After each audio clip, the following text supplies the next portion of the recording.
riders in a small little track. Yeah. All is fair in love and war, right? And racing's war, so.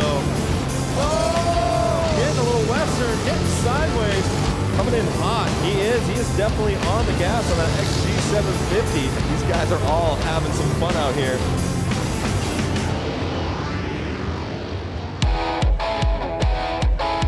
The epicenter of motorcycles, Milwaukee, Wisconsin, will tonight get invaded by every bike imaginable and by riders of all skill levels who have all traveled to UW Milwaukee Panther Arena.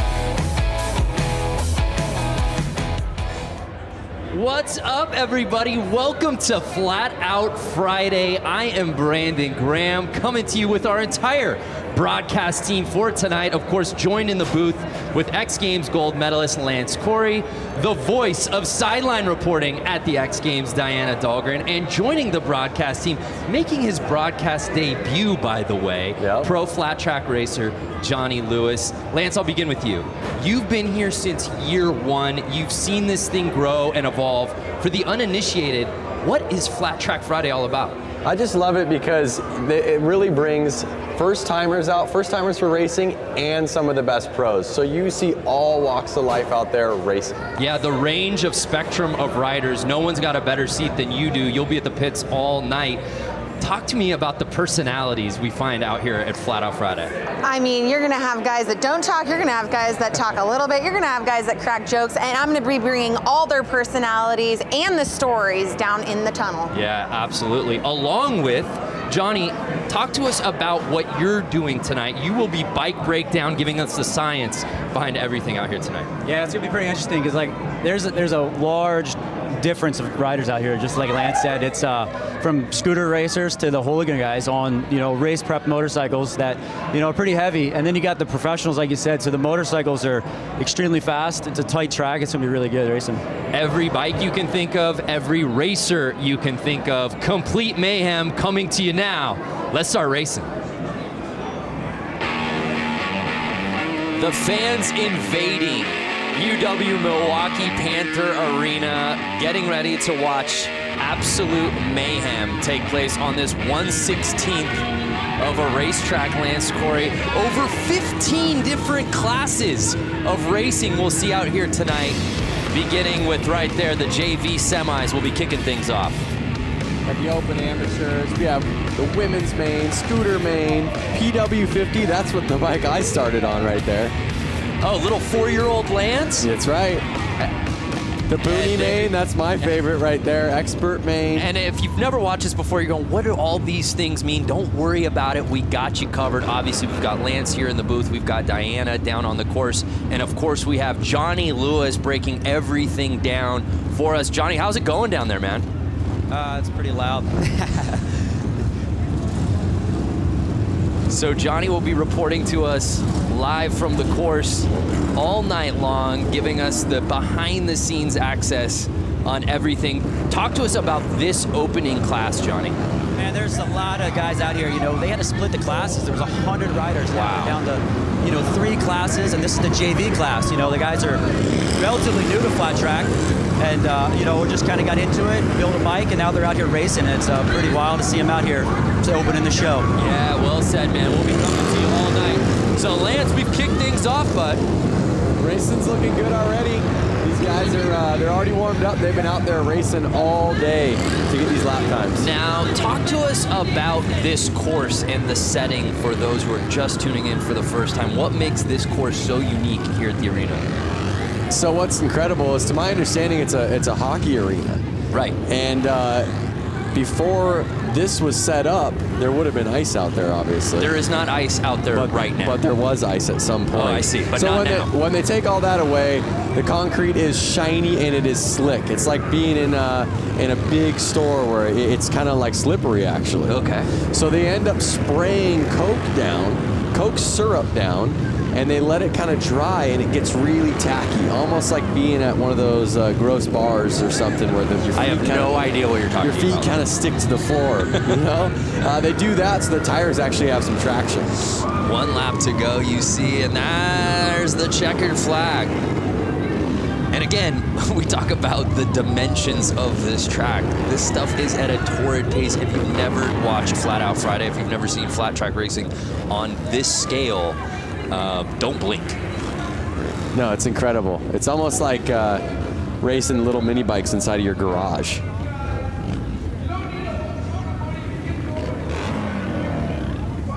All the racers lined up, waiting to go out there for themselves. And we see Bob Reese finishing number 1, qualifying in our semi 1 of 3. As Johnny said, there were so many people in this event that they had to divide it up now into 3 different heats of this JV semi. I don't think that the underside of this arena has ever seen this many motorcycles or people inside of it. Yeah, I've never seen. We were here, obviously, for this last year. We were here for Harley-Davidson 115th anniversary just a few months ago. I've never seen this many bikes in one place. It's amazing.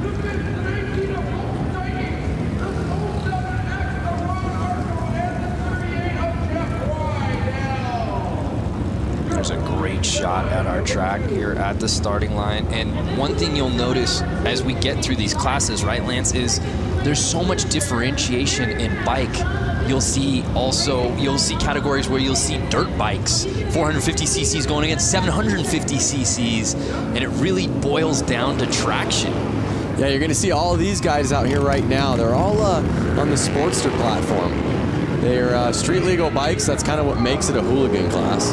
And they're heavy, and they don't have much room to get these things to turn, so it can get squirrely. So this is hooligan JV semi 2 of 3. Oh, like that. 2 bikes down already.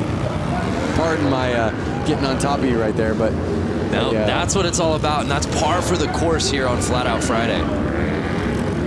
I got excited to call that out right after I was saying you're going to see some squirrely riding. You can see them with the yellow flag out. That means some riders are down on the track, so kind of take it easy. And you can see all the riders kind of bunching up because of that yellow flag. It forces them to slow down a little bit, to be careful so they don't hit somebody on the track. So it gets the race a little tighter. Right there, you see a pass. Yeah. And we'll see Rydell in the lead right now. Is anyone going to catch him? 2 laps to go. No yellow flag out anymore, but the white flag is out. 1 lap to go. And now he's lapping people. Lappers can be dangerous, though.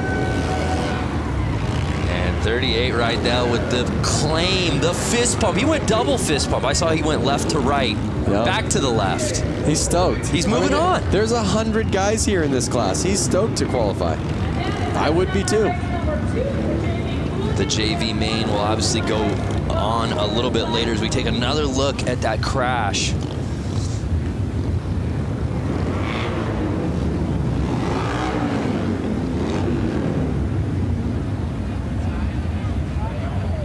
There it is. See that quick? Because he was so close to the other rider.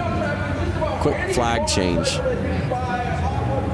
And again, if you're just joining us, we're in the midst of our hooligan JV semi, 2 of 3. Jeff Rydell taking the win there, qualifying onto the main. Absolutely the jewel in the crown of motorcycle racing, hooligan racing, indoor racing, this type of racing in the United States, hands down. There's a little bit of everything here, and the focus really is on fun. Look how huge. And there we see the kits. We should, again, different types of bikes, different types of riders. I think the highlight for almost all of us here is beyond the dressing up of the bikes is the dressing up of the riders themselves. Yep, that's for sure. A night like this, they kind of throw on a costume. You see a man right out there in a tuxedo. That's your type of tux. In fact, I feel like that's what you wore to your wedding. It's kind of a full onesie tuxedo. A full sublimated tuxedo. It's like it's a glorious, it's not a tuxedo t-shirt, it's a tuxedo onesie. Yep.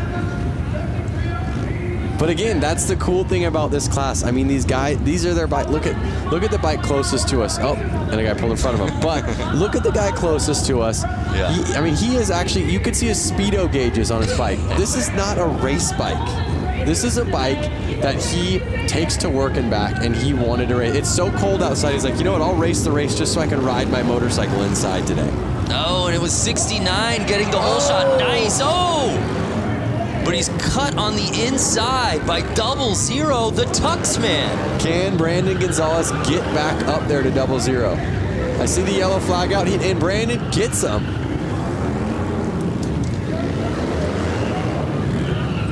Brandon Gonzalez, the number 69, came all the way from Long Beach, California. In fact, was he on your flight? He wasn't on my flight. I think he had to drive here with his motorcycle. Can you bring a motorcycle up on a plane with you, Brando? That's a great question. All of these riders had to get their motorcycles here somehow, and I think most of them drove. Through the snow, through the rain, through the crazy weather we're getting right now. Just from walking from my hotel to your hotel, your very bougie hotel, I got frostbite on both of my ears. It was 8 degrees out. Yeah. Can't imagine being on a bike out in this weather. So 8 degrees out today. They're inside, they're warm, they're racing, everyone's having fun. And Brandon is staying in front right now.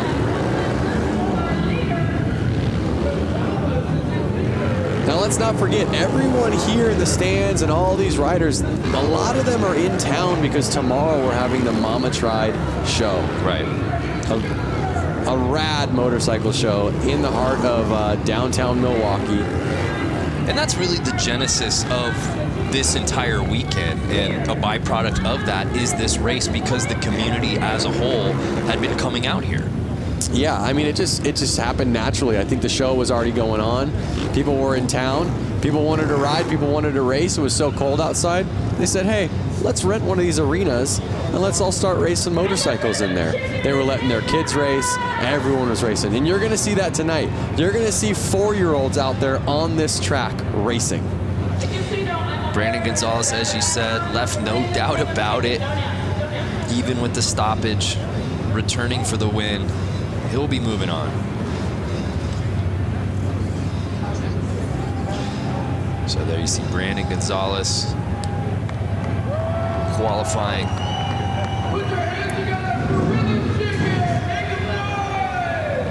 So I hear the crowd getting loud out there. Oh my goodness. We have dirt bikes coming out now. If you guys want me to chime in, I got some stuff. Yeah, Johnny, you're down there, man. What now that we're a few heats in, what's your takeaway so far? Man, you know, like it's cold outside, but this pit area down here, it's hot. You know, these guys are coming out, they're racing for the first time. Some of these guys on these hooligan bikes, you know, they're 500-pound motorcycles, if not more. And, you know, you could tell they were a little nervous, and a couple of guys caught each other's back tires and high-sided. But, you know, as the day goes on, you'll see these guys get better and better out there. And Johnny, just a lot of nerves. And Johnny, while we have you, as we get ready for the Open Amateurs, how many of these guys that we're seeing in certain classes will we be seeing in other categories throughout the night? There's a good amount of guys that, you know, chose to ride the Open Am, you know, but they jump on a different bike, jump on a hooligan bike. You know, 59 out there right now, you know, he's riding, I think, 3 classes, you know, hooligan, Open Am, and then the Bunyan bikes, the little chain-driven motorcycles, you know, ripping around when we see them at the end of the afternoon. So he's got 3 classes. Yeah, that's a fan favorite for sure. I guess if you come all the way out and you've got the artillery and you've got all the different bikes, why wouldn't you do it, Lance? He's a local boy. He just loves it. Oh, we had a gate jump right there. Oh, what? Wow. What a feeling. Look at How far back is he going? 2 back. I thought he was going to push him back into the tunnel. Yeah, you don't want to jump the gate. Speaking of jumping the gate, 59 getting that early lead. Notice these bikes, they're a little bit quicker, a little bit lighter. These guys are kind of getting on the gas a little bit more. You can see the bike sliding out. something about a heavier bike, you kind of want to ride it a little bit less aggressive and use that weight to kind of carry you through.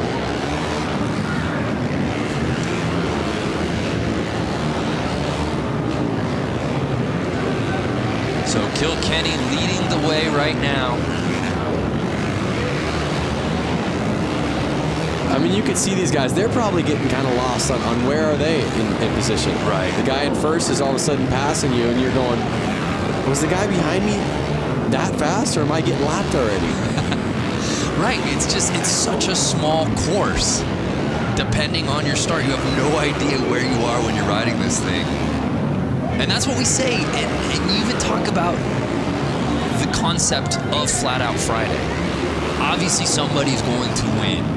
Somebody's going to come in second, somebody's going to come in last place, but that's not the premise of that. This isn't what Flat Out Friday is about. No, Flat Out Friday is definitely about getting out there with your friends, riding, and just kind of having fun, banging bars. I love coming into a corner with your friend, and sometimes you can hear your friend yelling, "Yoo!" It's all fun and games. I mean, you know, there might be a little bit of showboating at the end of the night, like, I took that race. But realistically, everyone is stoked for everyone, especially when everyone gets off the track healthy. Yeah, this is the spirit of a bike with a motor. I don't care what your background is, where you come from. When you come here, you're a part of the community. And harder to find anyone or any place that's having more fun than Flat Out Friday here at UW Milwaukee Panther Arena. Man, we're moving. Open Am, semi 1 of 3. There you see it. Notice how much time difference. So first place actually got 15 seconds ahead of second place. Wow. That's probably a lap. You could see the rubber getting on the track. We should send it down and see how sticky the track is right now. We should just have you walk. You want to just go walk a lap? No, but we have guys down there that can. No, I think you should. I think you should do it. I want the Boonie bike. If you guys haven't seen the Boonie bike, you've seen the Boonie bike. I've seen the Boonie bike. If the people watching haven't seen the Boonie bike, that's my favorite class. It's a little bike with a lawnmower engine in it. No suspension, barely, I don't think they have any brakes. And they're ripping around this track. That's the one that looks the most fun to me. Semi 2 here in the Open Ams. There you see our lineup. Some familiar names in this one, Lance.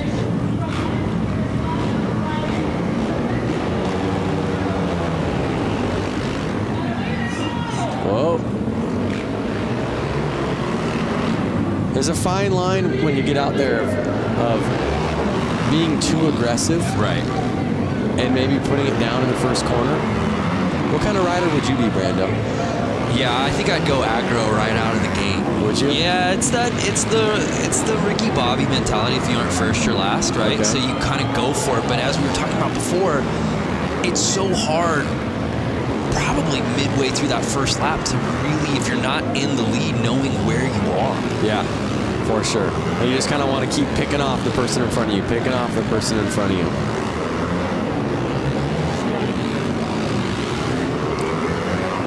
Notice how far they're able to lean these bikes over on the concrete.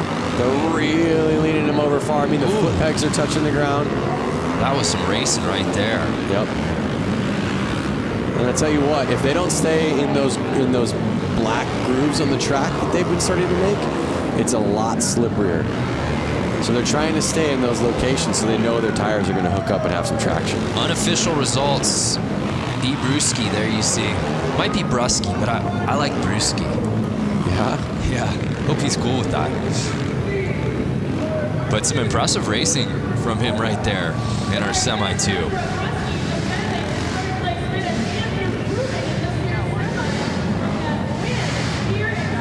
Take a look, it was that 38L bike who I believe got the whole shot early.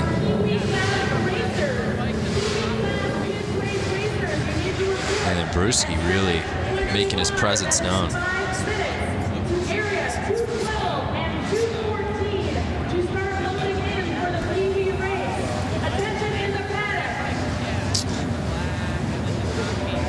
So our results are in. You see Brewski and Blasky So 1 and 2 qualifying forward. Yep. I was just going to say, you see the Q on the side of their name. That's what is kind of letting us all know that they're going to make it to the main event. We're still just in the semis right now.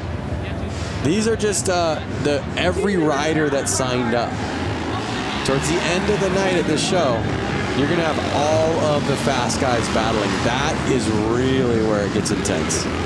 Yeah, it's really neat. As we said before, you come through the tunnels here of the arena and you see all the bikes lined up. You see riders from all different backgrounds. Obviously, there are some very familiar names here who we'll be getting to a little later in the show. And then you literally see 10-year-old kids completely kitted up alongside like a Jeremy Twitch Stenberg, you know? Yep, it's amazing. And where else are you going to find that? No, exactly. You do see Twitch out there, who's well known in the motorcycle community, taking photos with all the kids that are geared up as well. I was one of those kids at one point, and I see little PW50s out there, the little teeny dirt bikes, and it brings back such good memories. And one thing about motorcycle racing, it's such a family sport. You really need that family support. It really creates, like you said, that community. Everyone's there to help out. Everyone's willing to lend a hand. And they're off. 25. And the Stars and Stripes getting the early lead. Notice, Brando, that bike did have front brakes on it. There's no more front brakes. Not to these eyes. It's all gas, no stopping. Yeah, and Lance, talk about the importance, especially on these dirt bikes, of the suspension setup.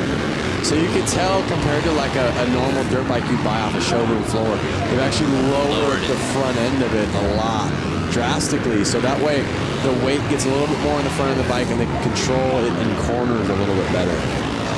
Also, they've taken the front fender off. It's not really needed. There's no dirt flinging up. They're able to see where their front tires go a little bit better. But we may get a better answer down there.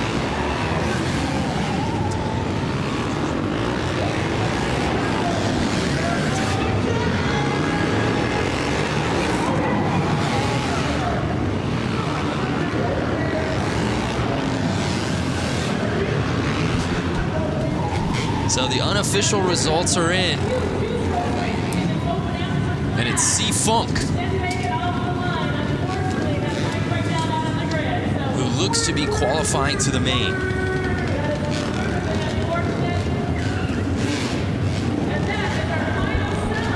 Johnny, can you hear us? Johnny, can you hear us? I can hear you now. All right, so you're down there. You've been seeing the hooligan JV class with the Sportsters. Now you're seeing dirt bikes get out there. From a ground level, what bike do you want to ride? What do you see a big difference in what's going on? Man, I'm partial to these hooligan bikes. You know, they're big machines, but you know, around this little track, they look like a handful, and I'm always up for a challenge. So, you know, these guys getting out here on these big heavy motorcycles in front of a big crowd like this is, you know, it's pretty amazing. You know, like I'm pretty stoked to see these guys doing it. Now you're going to get out here and see these pros get out here and do it. You know, there's a big difference. The lean angle's a lot different than the hooligan bikes, but you know, I think these hooligan bikes look like a lot of fun around here. Yeah, thank you, Johnny. Well, as we get ready for our next class, we'll head down to Diana Dahlgren. You never know who you'll run into here at Flat Out Friday. Diana, who you with? Yeah, that's right. Hanging out here with Taylor Kinney. You're starring on NBC Chicago Fire, and you are a motorcycle enthusiast. You've been here with Harley-Davidson quite a few times to Milwaukee. How have your experiences been so far? I came up, I think, August of 2018. Sorry. Whoa, guys! Hey, there we go. For the 115, the Harley anniversary, came up, had some cheese curds, rode around, saw the streets, saw the lake. It's beautiful, and then coming to the track, I couldn't be more happy. So you got to get out on this course earlier today with guys like Jeremy Stenberg, Buddy Settle, Johnny Louchback right behind us. How was that riding on the course? It was fun to rip around the track. We got here early. I think we were the first ones out. The concrete was a little cold, tires were a little cold. We slipped around a little bit. Twitch came out, started lapping us. Buddy came out, started lapping us. We picked up the pace and had a good old time. But yeah, after seeing what the guys are doing tonight, I was telling a couple of the boys, I think I would have ended up in the hay. Well, big round of applause. You didn't end up in the hay this morning. Thank you so much, Taylor, for coming to Milwaukee with Harley-Davidson. It's an honor to have you at an event like this. Guys, we're going to send it back up to you. God bless. Thank you. Love it. Hollywood taking over Milwaukee out here today at Flat Out Friday. Fans watching right now, are you interested in riding flat track at this summer's X Games in Minneapolis? The 2019 Harley Hooligan Qualifier goes to LA this year, taking place at the Born Free Motorcycle Show on June 20th. Keep an eye on Harley-Davidson social media and how to register. It all goes down on Harley-Davidson social media, and you can find out more info at xgames.com.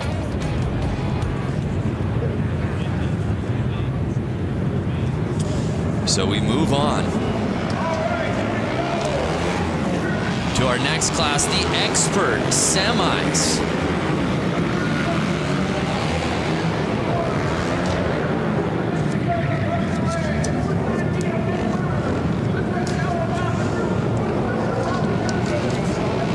So here we see our first heat of the Pro class.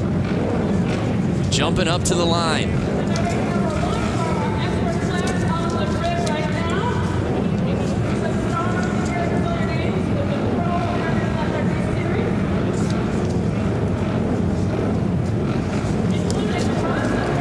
Here they are. The racing's about to heat up.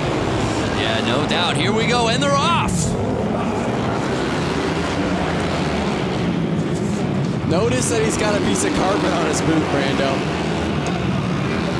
That carpet on his left boot right there, so his foot doesn't actually stick to the ground. The ground is so sticky, like I said, his boot would actually get caught. It would rip his foot back if that wasn't on there. So it's Bowman leading the way right now, and he is absolutely lighting this track on fire, Lance. He's going to catch up real quick and get into those lappers. Now, these are experts. They're not pros. So these guys probably have a job. They're probably going back to work on Monday or Tuesday. So they're really just out here having fun. I mean, everybody's out here having fun. And there's a great shot as you see our leader. So many of these riders, the setup, especially on their foot, the boot that's hitting the ground, as you can see, taped up to the max. It looks like he's actually got a little piece of carpet on there.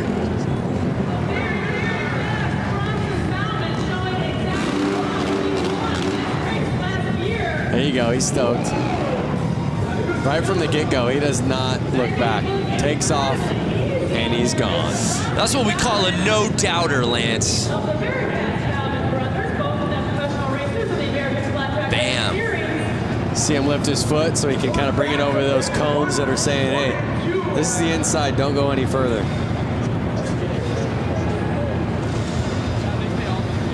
Well, Johnny, now that we've got the pros out there, as we move on to semi 1 of 2, there it's officially in the books. Bowman, Gunther, Lang, Weimer all qualifying. It feels like the racing got a little elevated real quick, Johnny. Yeah, it did. You know, if you watch, Bronson Bowman out there, they actually have their left foot peg off because they're laying the bike down so low that he would rub the foot peg. Some guys even opt to take shifters off the hooligan bikes because the cases are so wide. So, these pros now, they're just laying the bikes down so low, getting the direction change. It's pretty amazing to see them out there doing this on a track that's 100 feet from inside to inside.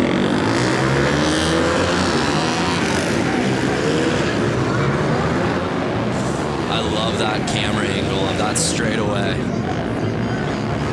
as our next heat moves up. Look at them coming out. They're just so fired up. That lap that they just hit, they were behind the gate. They're like bulls waiting to go. I'm telling you, everywhere it seems like it's raining or cold. These guys are stoked to be inside, warm, riding their bikes with their friends.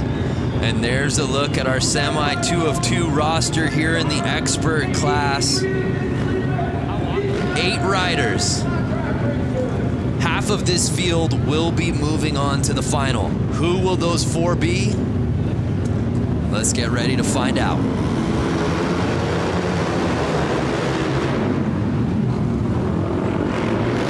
Looks like the inside rider always keeps getting the jump and staying in the lead. Yeah, so it's 229 going wide to inside. Can he fend off the field early in this race? So to my knowledge, they basically all had to time qualify during practice to get what qualifier they're in and probably their gate pick. So usually the fastest rider gets first gate pick. And so that's why we're seeing the guy on the inside. He's choosing that line, and he was also the first one to choose it, and he was the fastest one in his class. That's kind of why we're seeing him be able to take off and lead the race and win the race in the last 2 classes. So it's Mishler leading the way, the 69 polka dot kit. Can Monaco catch him on the final lap? No, and it's Mishler taking it. And it looks like Weiss might have actually passed Monaco there on that final lap.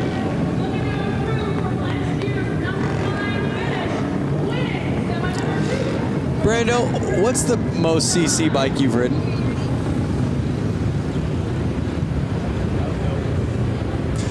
Oh, let me look back in my lifetime. You know what? I think it's got to be a 900. A 900. A 9. So to give you an idea, these are 450s. Right. And the Sportsters you saw out there were basically 1200 cc's. So you can imagine how big that bike is. That I can. I can imagine it.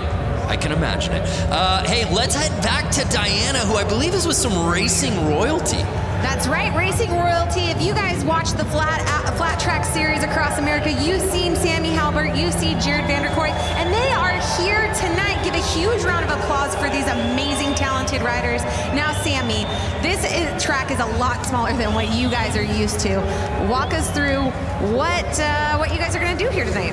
Yeah, I love racing these little indoor short tracks. I grew up racing indoor short tracks, and you know, they call me Slammin' Sammy for a reason. So we'll see if I have to pull out the slam tonight. You know, I'm not afraid to if I have to, but you know, I know it's, you know, after watching the main here last year, I know you got to play your cards right. There's a lot of lap traffic in that 35 lap main event, so we'll see what happens. Just happy to be out here racing, putting on a show for the fans, and representing for Harley-Davidson. So, Jared, come to that. Has your teammate ever gotten dirty with you in the corner? Has he knocked you down? Has he slammed you a time or two? Yeah, we've had our run-ins in the past, but not as of recent. But yeah, it's going to be a good event, so I hope you guys all enjoy it. It's going to be a good time. So thanks, Harley-Davidson, for having us out, and everyone for coming out here, and hope you enjoy. You guys give a huge round of applause. Jared Vanderkoy, Sammy Halbert, you guys are amazing. Thank you so much. Guys, back to you. How about Sammy just saying, hey, I'm ready. If I got to throw up elbows side to side, I'll do it. Yep. They call me slamming for a reason. I'd be a little worried to be in his semi. All right, here we go. Sammy, of course, needs no introduction on the flat track, American Flat Track Series, of course, X Games as well. But I want to say something. I stand corrected. The experts have pros in the class. Correct. So I'm not sure if every single expert is a pro, or can an expert be an expert without being a pro? And can a pro be an expert without being a pro? A pro, of course, is an expert, but an expert isn't always a pro. Is this a riddle? There's no answer to this circular question. But the racing continues as we take a look at our semi 1 of 4 here in the hooligan. Now this is open. This is open hooligan. So these guys have faster lap times. They're a little bit more seasoned. They've been doing it a little longer. We're going to see a little bit more carnage here. These guys want to win. And also, just look at the size of this field. Again, though, it's not something that they want to win. We saw some gate jumps. It's not something that they want to win just to be winners. They want to keep racing. So this is just a semi. Right. Yeah. They want to win. Very good point. Just so that they can go out there. They can just again. stay on their bike. Yeah. So if they don't win or they don't get the top position in this, they're not making it to the next round. Right. And most of them, they drove so far to get here. They just want to make it to the next round and get more laps out there. So you see a bunch of bikes getting back there in the third starting position. Those are all the guys that jumped the gate. Kind of teach you a lesson right there. Take you to the back of the classroom is what they do. And they're off.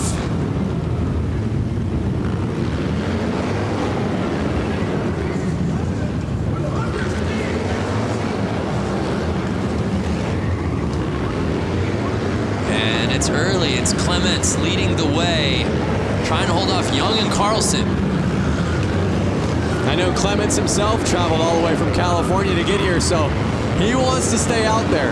He wants to keep racing. And is there a better outfit early on than Carlson's tassels? I'm getting a very Lloyd Christmas briefcase money look.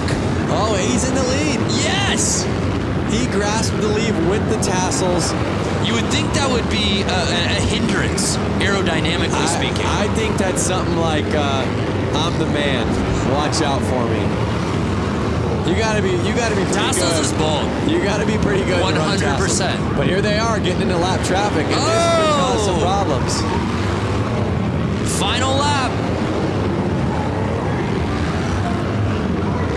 And there it is. Checker flag is out. Clements with the win. He's going to the final. Some great racing here in our first Hooligan semi. Oh, wait a second. It says Clements to the win, but I think it's reading wrong.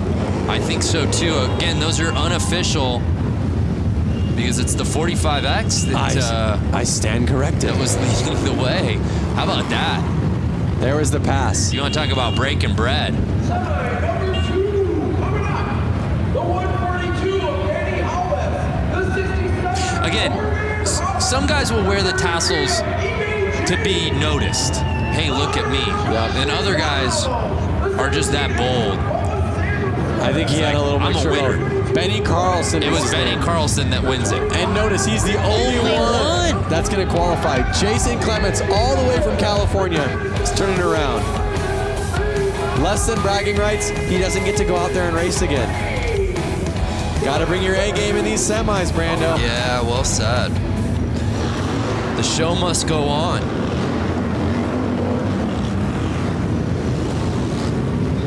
Here our next class jumping out. Notice the difference in gears. There's a couple guys in leathers and there's a couple guys in more of motocross gear. Yeah. I myself would want to be in leathers. If I hit the ground, I want to be in something that's going to slide well. Okay. Something that's going to protect my skin. So it's interesting to see, who chooses what. Hypothetically speaking, you're wearing your leathers. What's Lance Corey in this class? What are you wearing? What do you look like? I look like number 100 right there. Dialed. Ooh. Even number 81 back there, he's got leathers on. So you go Johnny Cash. I go Johnny Cash. I would be in a Harley-Davidson jacket and chaps. Well, we'll have to get you out next year, Lance. Out of the booth and onto the track.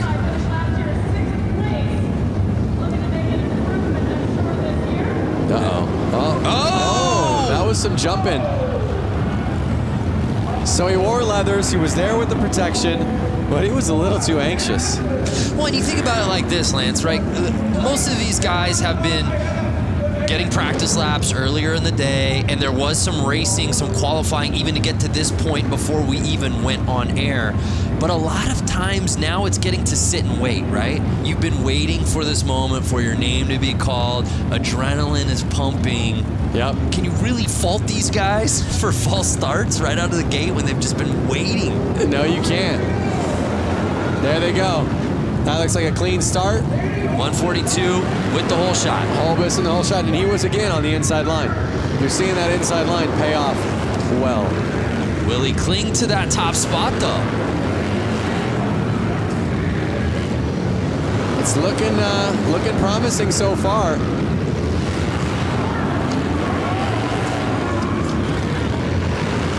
Again, if you're just tuning in, we're still in semi mode. We've got so many finals, so many mains still to come. We're just getting started here on Flat Out Friday. And like I said, Brando, my favorite bikes haven't even gotten out there yet. Noted, Lance. The Booney bike. The bike that's in your shed, that your parents had, that you pull out and you clean off and you pour some gas in it and it starts right up. I can get 70 miles to the gallon on this hog type of bike. You love that movie, don't you? Yeah. It's the only movie I've ever seen. Dumb and Dumber. So Holbus on final lap. Can he hold on? Oh. And he held it. Is that our guy Louis Louders? That came in second there. Yep. We've seen Louis Louders at the X Games hill climb. Along with his brother. Yeah. The Harley hill climb. Again, these are guys. Louis Louders is a guy. He runs a Harley-Davidson dealership. Yeah, has a dealership. So he was probably at work yesterday. I believe he's a Wisconsin guy, if I'm not mistaken. But we've seen him travel for the love of amateur racing. You know, like you said, we've seen him in Aspen, Colorado, hill climbing. Well, who's turning down a trip to Aspen, Lance? Again, Lloyd and Harry is not going to turn down a trip to Aspen. You brought it up! Oh, man. I didn't reference it this time. Hey, the Rusty Butcher. That's not Rusty himself, I don't believe. It's a teammate. That's a teammate of the Rusty Butcher. Yeah. But the next race you see open hooligan semis. Here's some of the hooligan hotshots. I see Suicide Machine Co., like you said, a Rusty Butcher rider. So these are some of the guys that kind of really made hooligan fun again. Make hooligan fun again. I've seen you wear that hat. Fun again. Rusty Butcher gloves right there. Twisting the grip. Pair of Thrash and Supply gloves right there. Whoa! Twisting the grip. Thrash and Supply Co.? That's right, baby. Like you said, a lot of these guys' palms are probably sweaty. They've been waiting around for this race. They're fired up. Palms are sweaty. Mom's spaghetti. Don't do it. I knew it. There they go. Clean start. 963. Mikey Virus, a Rusty Butcher, got the lead. He was on the inside line again. What a clean looking bike. I was just going to say that. These guys build these bikes specific just for this event. I watched Mikey and the whole Rusty Butcher team assembling these bikes. Oh, a pileup. A pileup. I hope we got that so we can see it in a replay. But you see the yellow flag out, they're kind of having to take it easy. You see the gas on the track. Yeah, we got to take another look at that. Speaking of setting a bike up, you got the opportunity to build a Harley-Davidson this week. Yeah, I've been in Milwaukee for 3 days now. We have a competition called the Brewtown Throwdown. Correct. Where basically two teams built bikes. You guys might have seen this in the show a little earlier on, but we were able to build 2019 Street Bobs. We had 2 days to do it. My team, the Quick and Easy team, we made a bike that was kind of replicated after a 1940s flat track race. So something a little bit more old style. The other team, Super Bob, I want to say? Yes. Super Bob, they made a bike that was a little bit more Supermoto-ish, a little bit taller. To me, it looked a little Mad Maxy. I'm digging my bike. I hope you guys vote for my bike, Quick and Easy. Yeah, tomorrow. both are beautiful. Check it out on the Harley social and then also Lance Corey's social. So we might be able to see the crash. There it is. Two riders must have collided. Suicide Machine Co. Yeah, it's great, actually, all things considered, that there wasn't more carnage there. Yeah. Only the 2 bikes went down. You see them getting the gas off the track. There you see Mikey qualifying out of that entire group. Only Mikey moving on. But again, Mikey Virus came all the way from Los Angeles, California. So a guy like him, he's stoked. Amazing crowd on site here at Panther Arena to watch what has really become an annual tradition. Now, here you have the Rusty Butcher. Yes. I've seen Mark Rusty Butcher win this race before, all the way through, all the way to the end of the night. He took it home with a W. Then I've seen him come back the following year and I think crash out pretty early on. And again, he wasn't mad that he didn't win. He was mad that he wasn't in the final to race more. So what's going to happen tonight? Yeah, he flip-flops, right? Yeah. Either wins or crashes out. Yeah, it's all or nothing. Then I guess it's an odd year, 19. I feel like he's gonna go the distance. He is absolutely a fan favorite, though. There's no doubt about that. He's a fan favorite, but right out there in the crowd, I see Jeremy Twitch Stenberg, FMX icon, someone that I grew up racing riding FMX with. So who's gonna take it home? A lot of these guys all practice together. They're from California. Let's see how they do. Getting the lead early. Can he hold it together? Mark's looking real smooth.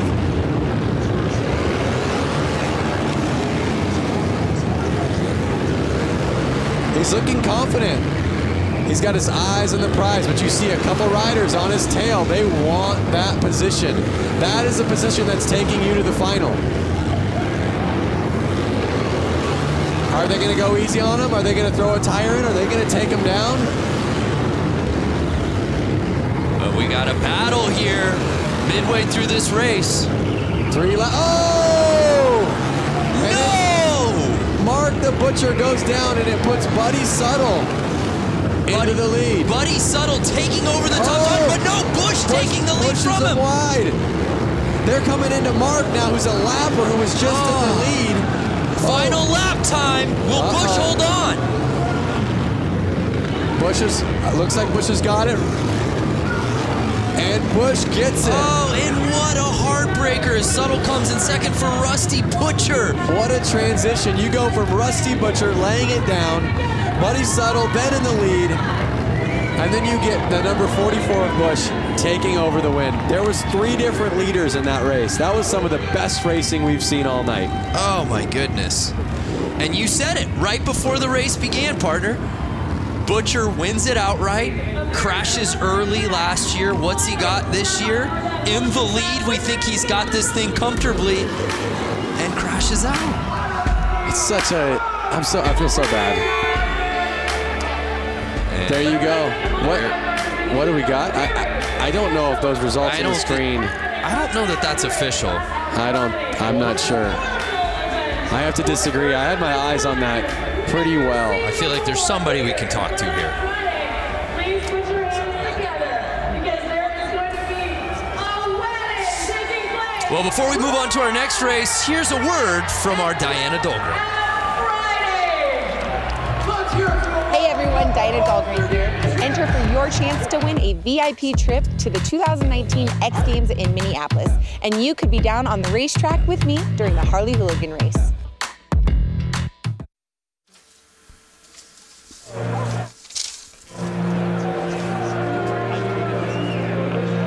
Check out the kids down there. On bicycles, pumped up. They got their helmets on. They're ready to go. They've got more energy than the older guys, huh?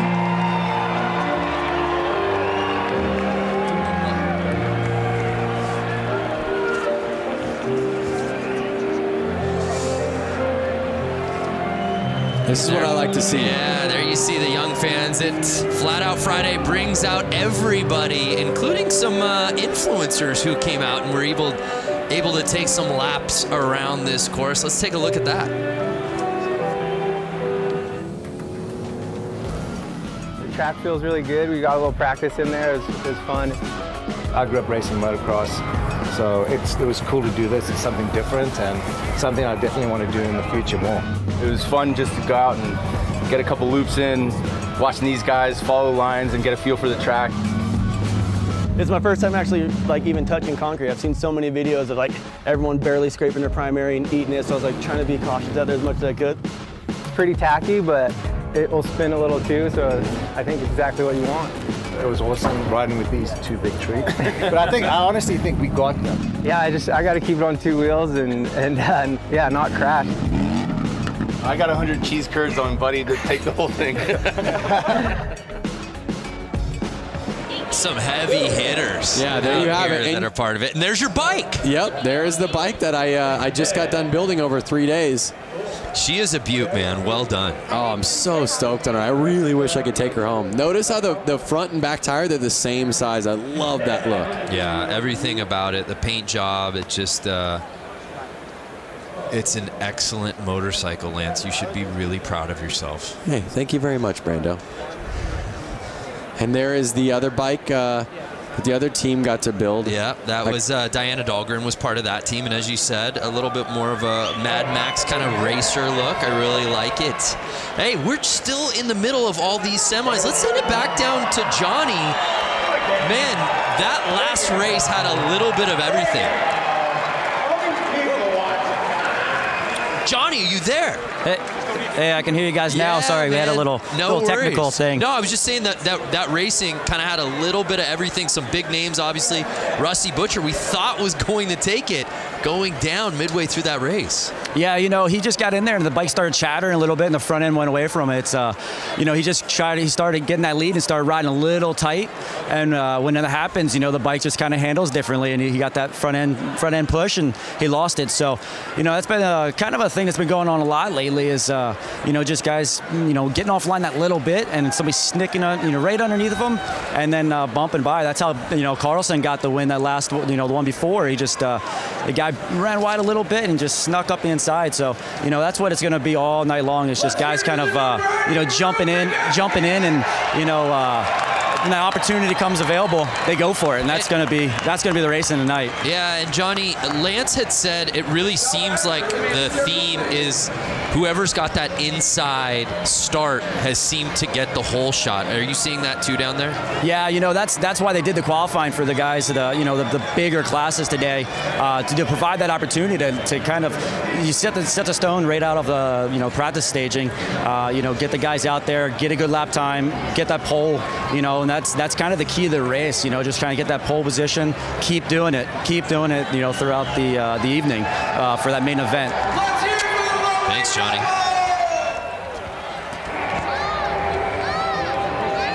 Packed house out there, tons of energy. Love it.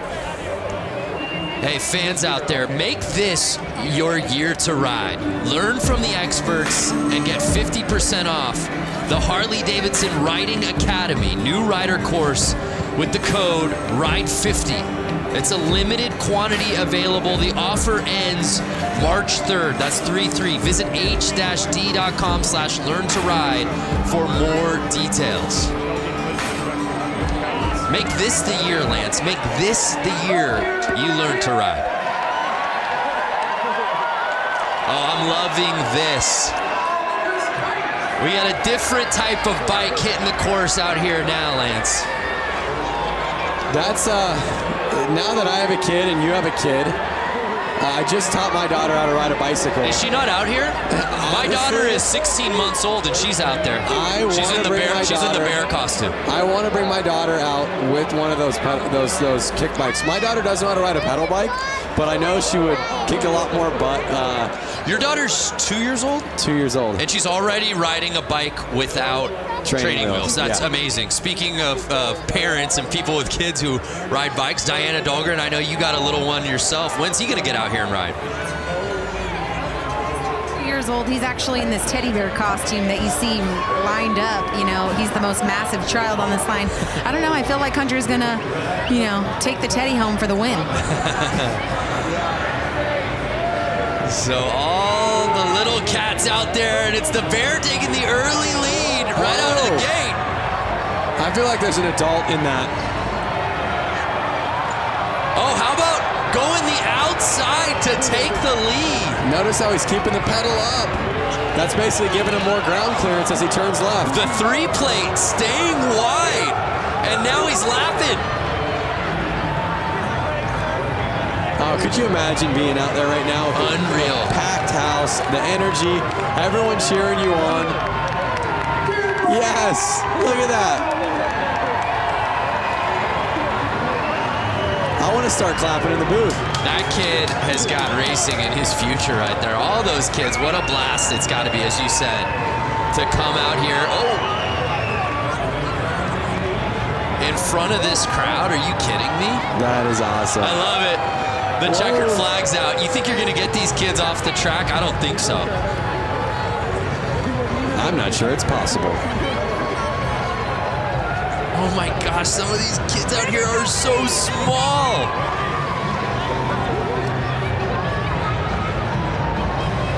Speaking of kids and bicycles, Lance, I know you just got a new bicycle.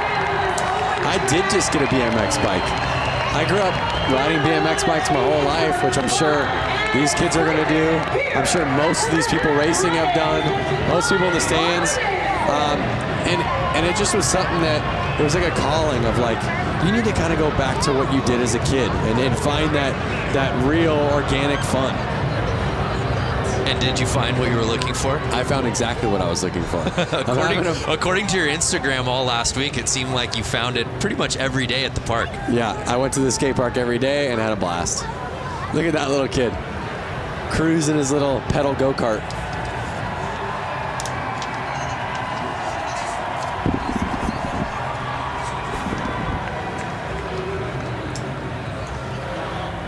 Can you guys hear me now? Yes. All right, well, those kids wrapping it up. Let's head down to Diana, who's with our competitors. Diana. Hey, you guys. So I'm down here with these stars, tomorrow's stars. Alrighty, so you just ran the track here at Flat Out Friday. How was that track? It was really fun. Was it really fun? How was the Coke syrup hooking up on these tires?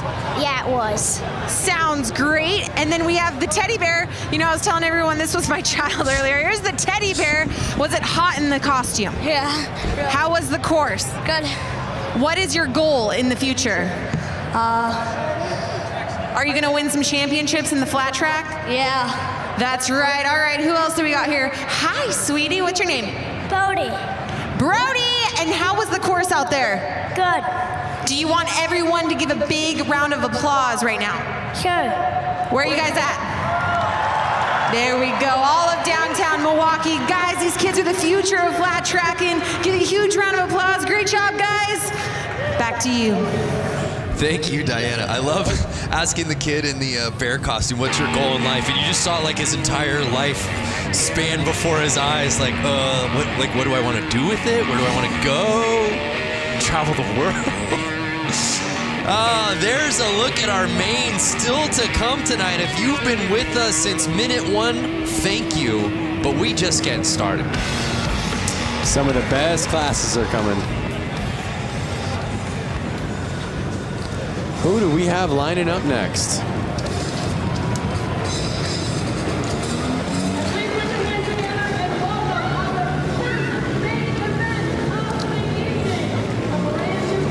So here comes our new class, and I'm not totally sure yet. I'm gonna wait for the graphics to come on screen so we can all find out together. My paper says Mad Dog Maine. That's right. Mad Dog the Maine. Graphic. Mad Dog Maine. So I'm not sure the rules of Mad Dog Maine, but I'm seeing a lot of kind of four-stroke mini bikes out there right now. All different sizes. It kind of looks like bikes that would be in the range of 80 to 125 cc bikes. So we've got 12 riders out there, as you see.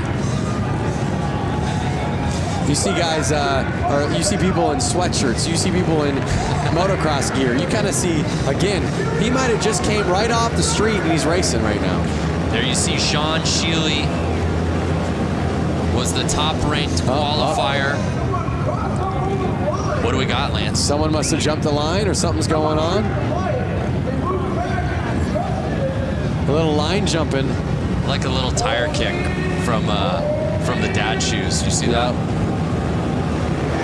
And they're off. Oh, Sheely getting squirrely. Whoa. Can't take advantage of the positioning. And it's... Whoa, the track looks like it's getting a little slippery out there. You see the spotlight right there on number 75. Jacob McClutchin. I don't think that kit needs a spotlight, guys.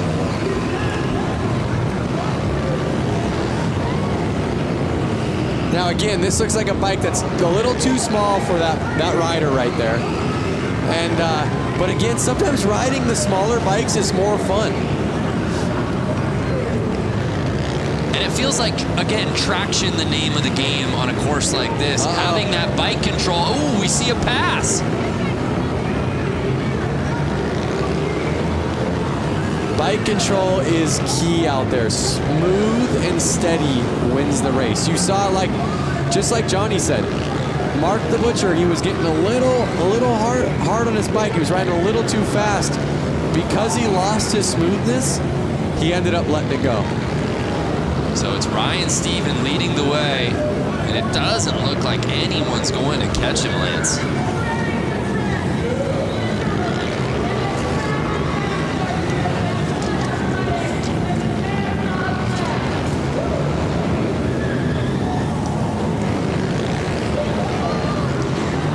Starting to lap. Some great racing out there. You're seeing bikes that are pretty new, bikes that are from, you know, the modern era, and I even see some bikes that are probably 10, 20 years old out there. It's interesting to see how the technology on these bikes hasn't changed much. Mostly visuals, mostly just the cosmetics, the plastics. So final lap, and it's Steven taking the win, at least unofficially, but to these eyes, you can pump that fist, Steven. Ryan Stephen taking the top spot, followed by McCutcheon, excuse me.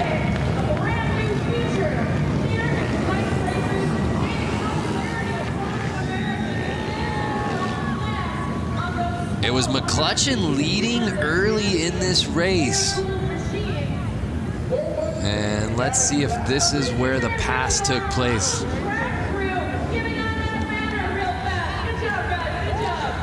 So one thing to keep in mind, Brando, lines in racing are a key to how fast your lap is. So basically, what is the quickest way around this track with staying the smoothest at the exact same time? So you can almost look at it as, if I walk this track on my feet, what's going to be the easiest way around it? Well, it would be on the inside, right?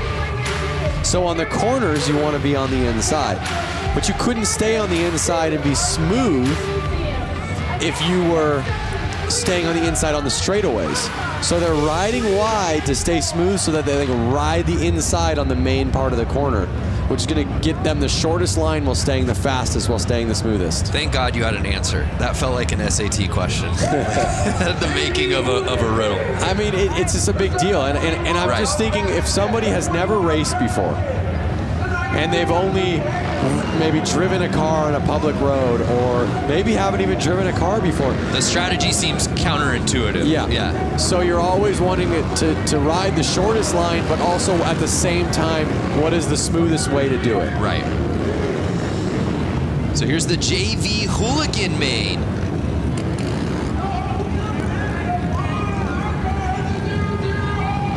Some familiar names on this roster you'll see in just a little bit, headlined by guys like Bob Reese and Brandon Gonzalez, who looked so good early on this course this evening.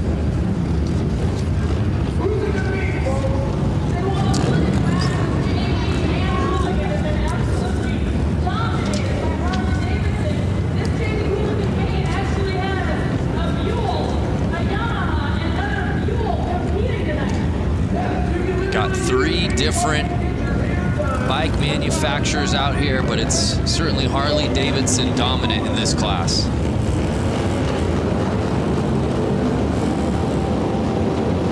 So just to give you an idea, I see the number 7 out there, Juan Arceo, right there on a black Buell.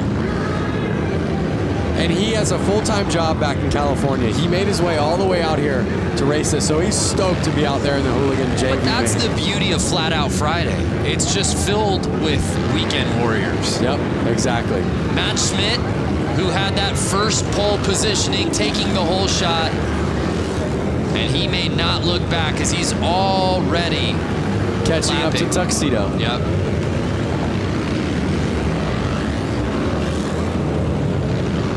Lapper's pushing wide right there. Schmidt staying in the lead. Looks to me like he's going to run off with it. Still 8 laps to go. But Schmidt clearly knowing his way around this course. He's kind of already catching up to a couple other lappers. And you see that for those who haven't watched before already, the etiquette for some of these guys that are getting lapped. They're merely getting out of the way. If you're getting lapped and you know you're getting lapped, the nice thing to do is kind of let that guy by.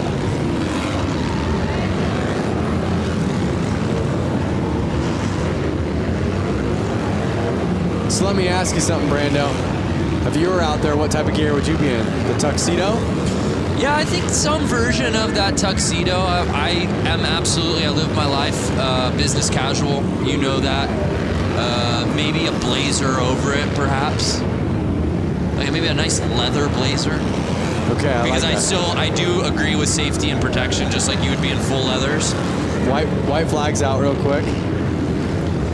Schmidt staying in the lead. Schmitty.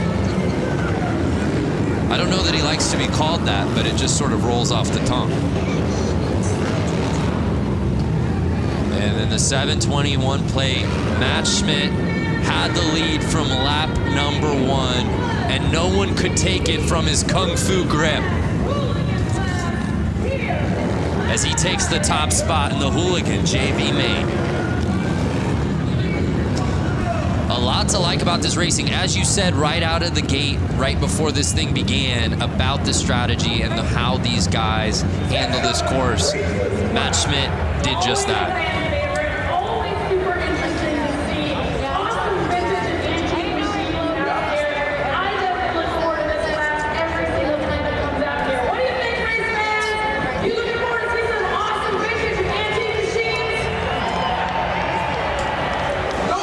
So it's Matt Schmidt taking the top spot. There's a look at our results from the Hooligan JV main. Let's send it down to Diana, who I believe is with Matt Schmidt. A huge round of applause for Matt Schmidt, who's taking the win here in Hooligan JV class. Matt making it look so easy out there. It looks like you belong with the Hooligans. How was the course? The track was awesome. It's the first time I've ridden concrete, and I signed up late, so I got stuck in JV, but it was a good first outing. I got to thank SNS Cycles, my coworkers, my friends. They gave me a good seed to ride this evening, so thank you, everybody. Congratulations, Matt. Guys, give him a big round of applause, and guys, we're going to send it back to you at the booth. Yeah, Matt Schmidt looked so good out on that course, and again, you're just seeing the level pushed as we move on throughout these mains. But like you heard him say, it's his first time riding on concrete or racing on concrete. He was saying thanks to his co-workers for helping him get out there. So you have a guy who again, does not do this by trade. Right. He's an enthusiast, he's a gearhead, he's a motorcycle rider. Which blows my mind when you say that, when you look at how he raced out here tonight to win that thing. Looked so comfortable, and oh, by the way, he's never raced on concrete before? Come on. But so many of these guys have a similar story, Lance. We move on to our next race of the night. It's our brakeless main. One thing about these guys, a similar story, is they all have no brakes. Hence the name. Whatever they're paying you, Lance, double it. That's the sort of analysis that people are coming here for. So there's a look at our roster for tonight's brakeless main. Randy Brolick will be in that first position on the inside.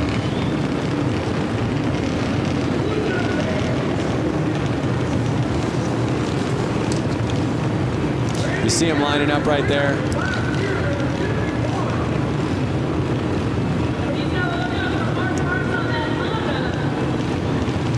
Oh, let's go to the gram. Oh, excuse me, I believe this is Twitter. Paul James at James Gang Racing. Go time. Only one round of practice on to the heat races at Flat Out Friday. The girls who ride out ya at Flat Out Friday. Women's hooligan races are so rad. Could not agree with y'all more.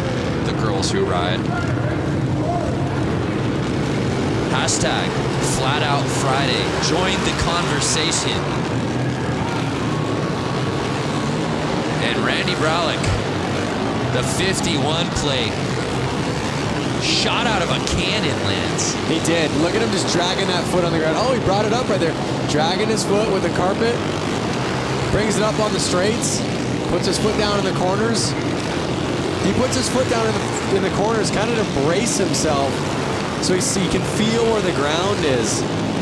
So he doesn't lean it over too much. Because again, if he leans it over too much, he'll start dragging peg, which could then send him off his bike. Excuse me, there's 251 plates. I incorrectly said Bralick. It's actually Barry, Randy Barry. No, rider down.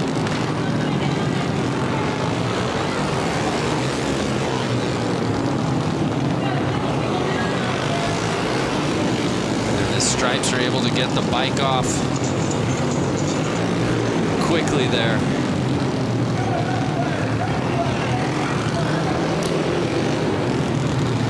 That was the 15, Kendall Lutchman, that went down.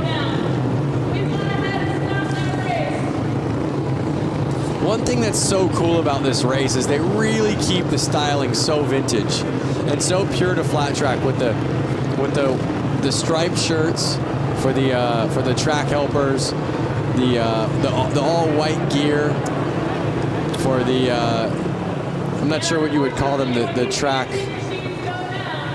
kind of flaggers, and I guess they're the flaggers. Oh, it looks like he's hurt maybe. Yeah, so we have eyes obviously down there on the course. Diana, what you see? What happened there? Yeah, so basically it just went down in the corner, but what my angle shows is that his leg got trapped under his bike, and it just took a couple.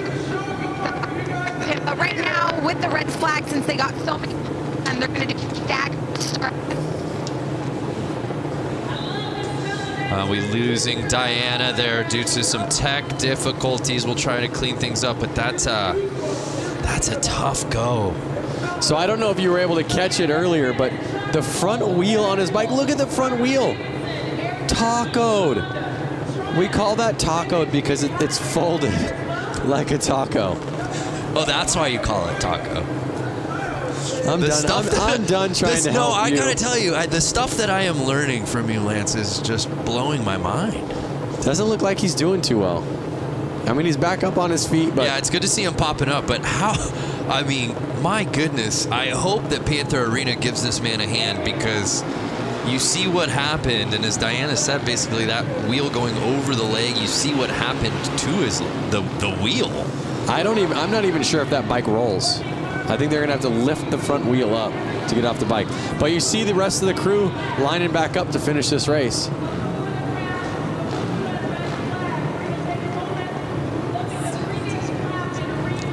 And well, again, let's. I believe Diana's. We're good. Technical difficulties out of the way. I want you to finish that thought from what you were seeing, Diana.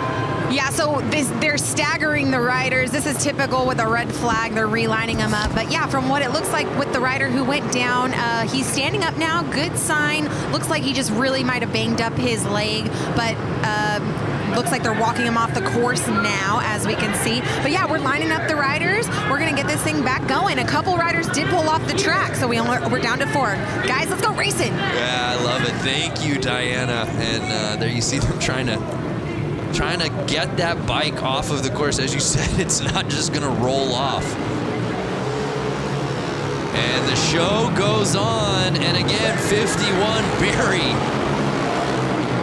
He's on a mission, Lance. he is on a mission.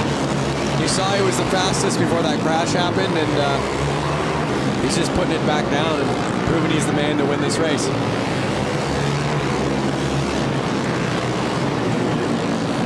4 laps to go. And it's Barry with a sizable lead. And as you said, Lance, going outside to in. You don't think it's the fastest way to go, but that is the route to success out here on this course tonight. And Barry doing just that.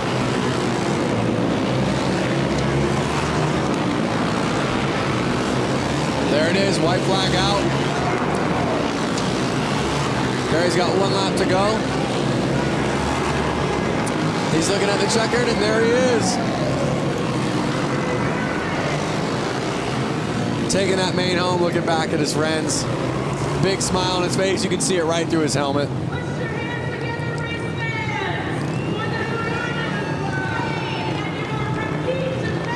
So even with the crash and a little carnage, it was Barry who had to, even after the restart, get that lead back and win it outright, and that he did.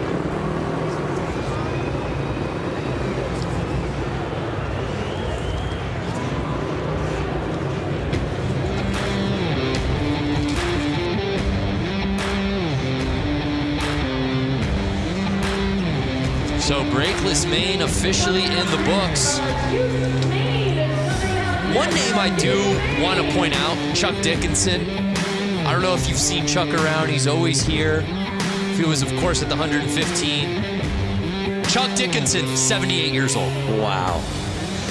Let's head down to Diana, who's with our winner from the main. A huge round of applause for Mr. Randy Berry, the number 51 that constantly put down a huge lead on the course. How was that track out there tonight? It was good. It's always a good race with the guys with the brakeless bike. A lot of crashing tonight, but I tried to couple and just keep it clean. That's right, you did keep it clean. You maneuvered through the course beautifully with lappers and people who fell down. You got to give these young bucks some advice. Yeah, it's just really good to do it like that. So. All right, we'll give it up. Barry taking the win.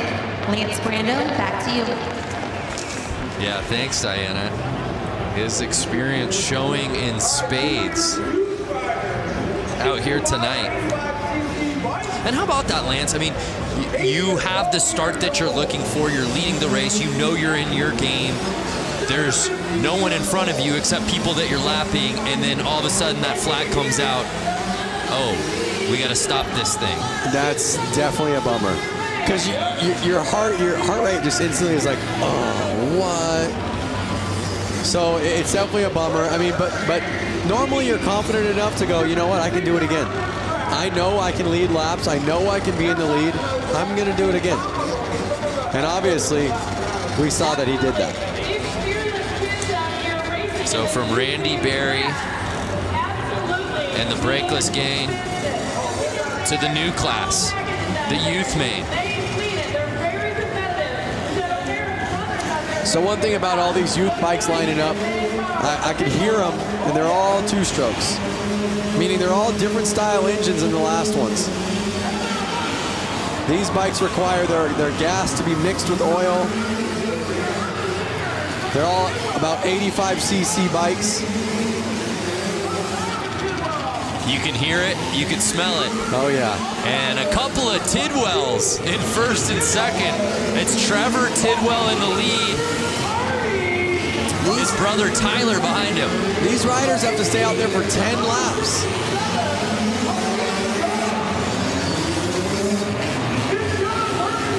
I see a couple 60cc bikes out there. And you see the Tidwells, 1 and 2. Do you think that any bit of their training together is Clearly it's paying off. Are they gonna do the slingshot move towards the end? Oh yeah, a little shake and bake. Oh, little tire tapping. Young with the pass. And Young passing Tyler Tidwell. Oh, Young's in the lead with 5 laps to go. He is putting the power down. You hear the crowd going wild. The crowd is going off. You see Young. This is the back and forth we've been waiting for. Can he hold it for 3 more laps? Wow. Vince Young passing Trevor Tidwell, and just 2 laps to go. Can he hold on? Final lap time.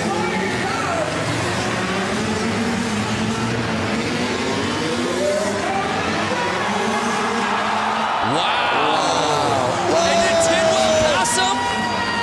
A photo finish, Lance. We gotta see that again. Did Tidwell regain the lead right before the checker? I need to see a replay. That may be a youth main, Lance, but that was easily the best race of the night so far. It's only going to get better. Wow. Here we are. You see some passing. He's letting a rider back out on the track.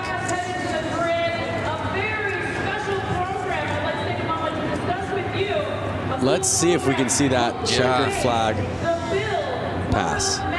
Vince Young, not the Heisman Trophy winner from UT. It's YUNG. Here it is. Here it is. Look, look, look. And did he get him? I don't know.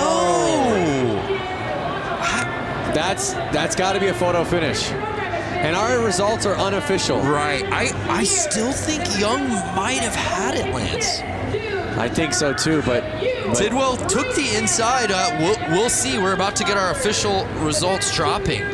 That was incredible. But regardless, what a battle between those two. What a race. I hope we see a lot more racing just like that. Yeah, absolutely. Trevor Tidwell was leading that whole way, and then Vince Young, with about 3 laps to go, taking the top spot, only to potentially have been bested by Tidwell, not on the final lap.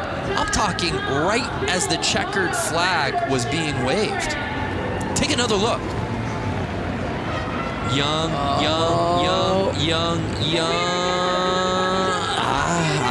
Tidwell on the inside just makes it so interesting. Look at how leaned over Tidwell was. Carrying his momentum right out of that corner. Leading the bike. That's some savvy racing right there. Incredible. What's up, everyone out there? That's a lot of people getting on the Jumbotron for the first time in their lives. Oh, kiss cam. Kiss cam. All of these machines are built by local high school students. That's right. So they're going to the tape right now, really taking their time. Who's your money on? I still think it's Vince Young. Some more social coming through. Bikes going fast. Zoom, zoom. Hashtag Flat Out Friday. I love it. Not Simone.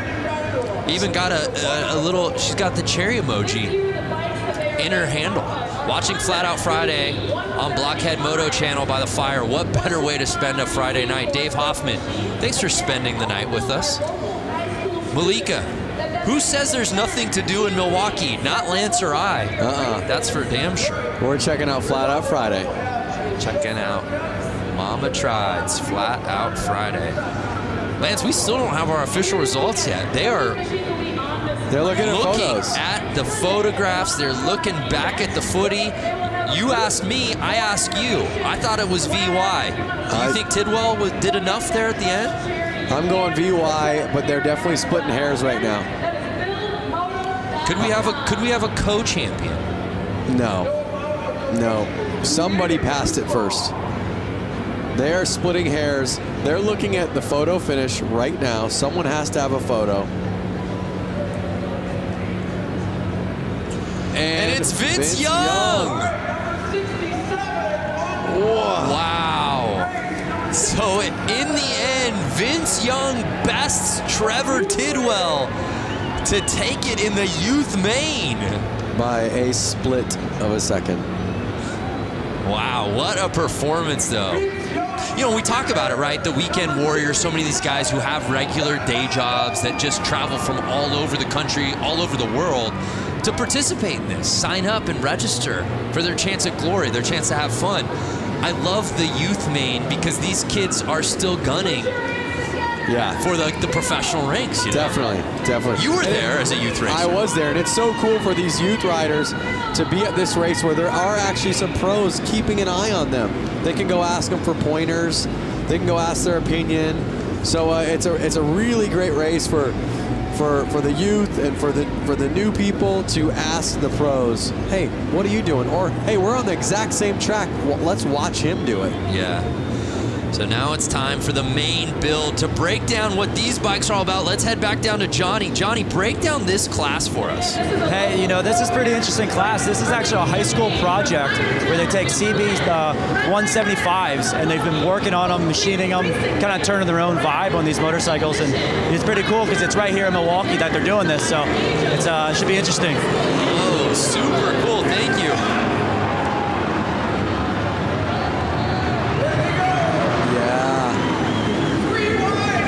How rad is that? See, I want to be on one of those little bikes like that. Some you're proud of, some you're having fun on, but some you're not as worried to kind of drop if you accidentally go down.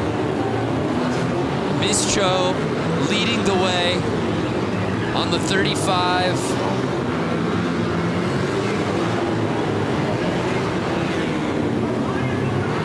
Oh, and it looks like Malinowski might have taken the lead.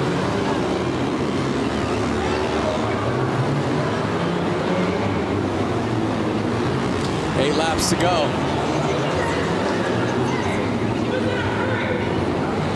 7 laps. The laps are just ticking away. These guys are riding pretty dang fast. Yeah, Ian Malinowski in first place.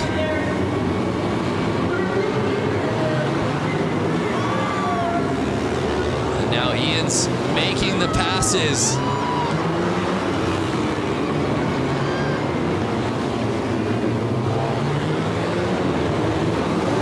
The story behind these bikes, the origin, and that's what the great thing about each of these classes, Lance, is each of these classes tells such an amazing story about not only the riders but the bikes and where they came from.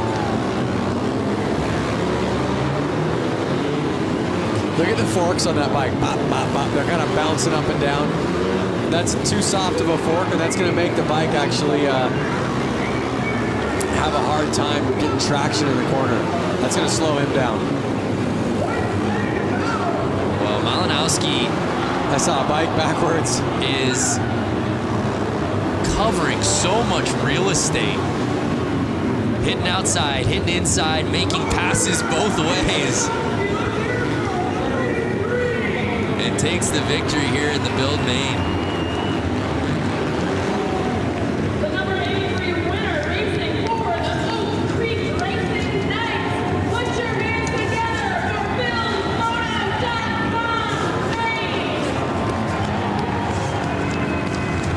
That class looks like fun. And to top it off, they had a lot of fun building those bikes. You built a bike earlier this week. I would have loved to see you jump on that and figured out which class you could have gotten in with that thing. I think that class would have, I know we have a couple cool classes coming up. They would have either had to have been hooligan, inappropriate class. Inappropriate, Yeah. I could absolutely see you. We could have gone out there in that one. I would say I would have signed up for the inappropriate class. Yeah. Because it's a little bit of an inappropriate bike. It's a little too big. So what would your costume been? Oh boy. Well, the bike was styled as a more vintage bike, so I would have played the part and gone vintage. I would have been in some old school leathers. Nice. With kind of a helmet that Evel Knievel would have worn. Like a helmet that looks like you should be in a space shuttle. Well, partner, it's not too late. We move on to our next class. Get ready, it's the women's main. The ladies of Flat Out Friday hitting the course.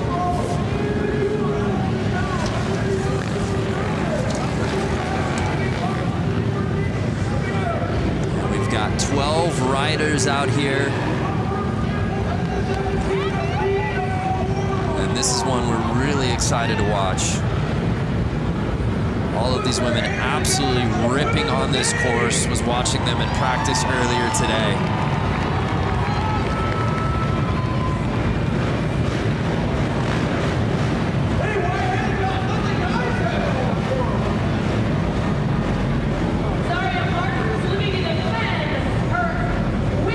I see a lot of different CC bikes out there.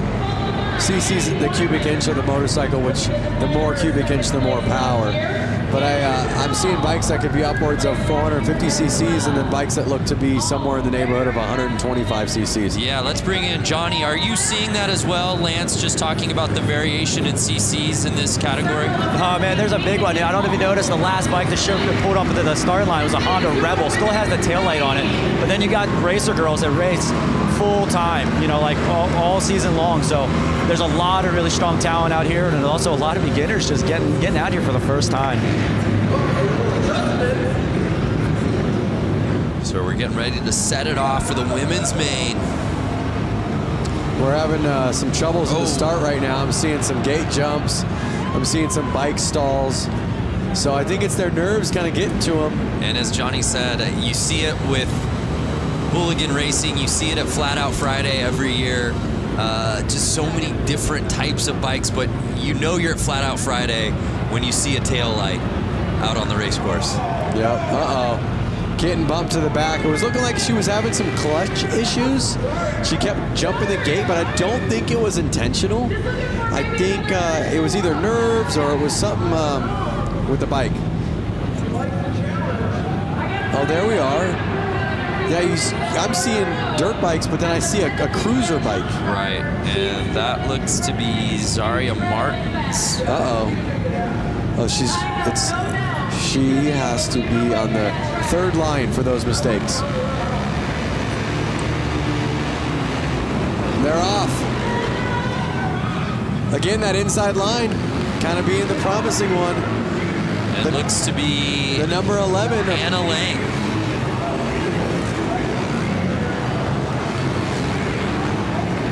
Hannah Lang leading the way.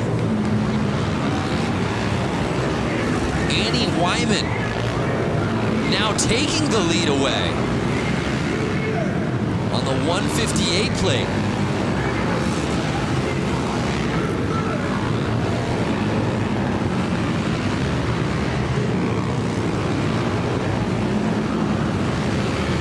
And you see the control around the turns and then just gassing on the straightaways. This is what I love about Flat Out Friday. I see dirt bikes and I see street bikes out there. Nobody's scared. Everyone's having fun. Nobody's trying to hurt anyone. Good times on a Friday night. Right.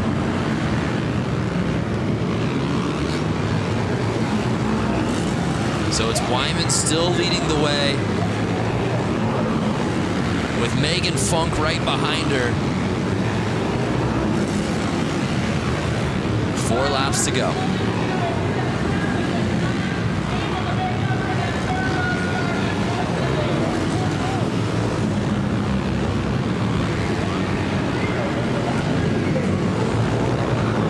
If you were in this, Lance, would you find the spotlight to be distracting? I don't mean that figuratively. I mean literally the spotlight being on the leader. Yeah, I know what you're saying. I think that you're so focused, you're so looking forward at what's going to happen next. Your mind is so in the race. The light, you're probably... Oh, no! She was trying to get that last lap pass. Hannah Lang touching tires with our leader, Wyman, holding on to the top spot. So I think that the spotlight goes unnoticed. I really do. I think your mind's so focused on the race, that's not something you're thinking about. And how about back to what we just saw? Obviously, Wyman did herself some racing there in the women's main, but Lang, who had the lead lap 1, really going for it there at the end, Lance. Hey, just like you said, you ain't first, you're last. Look at that. I say that jokingly because we never want to see anybody crash. Luckily, it looks as if the crash, she's okay. I believe she probably got up after that. It didn't even seem to deter Wyman at all. I think she was straight up enough, far enough out of the corner that it wasn't going to affect her. So Annie Wyman taking it in the women's main. Let's head down to Diana, who's with Annie. Annie Wyman, congratulations congratulations. You took the lead, smooth race, and someone almost knocked you down right as you're crossing the finish line for the win. How was tonight for you? Thank you so much. It was a really close race, but I had a lot of fun. It's my first one ever at Flat Out Friday. I wanted to thank my dad for taking me here and all my sponsors for helping me out. First time at Flat Out Friday must be a good luck charm. Congratulations. Wyman taking the win. Yeah, what a performance from Wyman in the women's main. Didn't have the lead early, but was able to climb the ladder, took the top spot by lap number 2, and then there was no looking back. Even got a tire tap there on the final lap. And now it's that category Lance has been waiting for, the scooter main. Let me out there.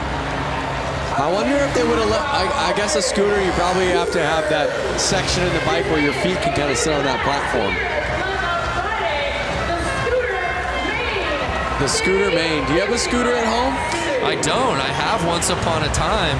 I was actually able to trade my van for it straight up. So a scooter is a light two-wheeled open motor vehicle on which the driver sits over an enclosed engine with legs together and feet resting on the footboard. Look how old that Vespa is. Just a nice vintage Vespa.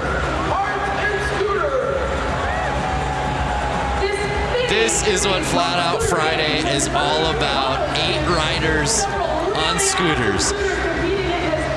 And Lance, the reality is almost all of these guys have been out here for other races as well. Just bringing their scooter from home. This is the fun class. Oh, look, they were tied up. This is the fun class. This is the class that I want to be in. Let me out there. Absolutely amazing. Lepsinski leading the way. These are the grocery getters. These are the coffee getters. It's an electric factory in the arena right now. The fans are losing their minds. And they have to race 10 laps on these. They are treated the same way the pros are. That's what's so cool. They don't take this joke class like a joke. They take it serious. They have to do the exact same amount of laps as the women main just did, as all the other mains are doing. So Lepsinski leading the way. Pickett behind him. Schwenker in third. Oh, no! Was that our guy in the Vespa? It was the guy. Oh, no! Carnage! And they're only 4 laps in. That was our leader. So now Lausch. Thomas Lausch is in first place. 5 laps to go. They're halfway through. Are we going to see any more carnage? Are they going to be able to stay up? This is any man's race. Forget about tire traction. Balance is the name of the game in this class, Lance. Well, really what happens is those floorboards on the Vespa hit the ground, which lifts the wheel off the ground and sends them I mean, look how narrow some of these front tires are. My goodness. Bicycle wheels. Oh! Right back up. A brutal tap. I'm telling you, these guys are laughing. They're all laughing in their helmets right now. And now it's Schwenker.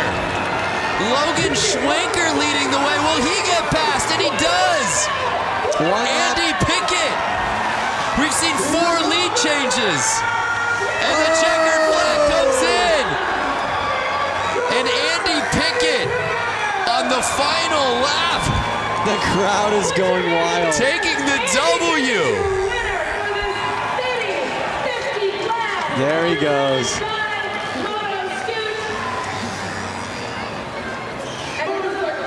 Wow. I've got a grin ear to ear right now. That was amazing. Yeah, I was smiling the whole way.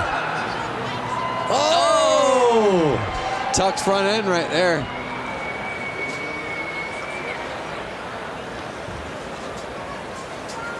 Let's see what we have coming up.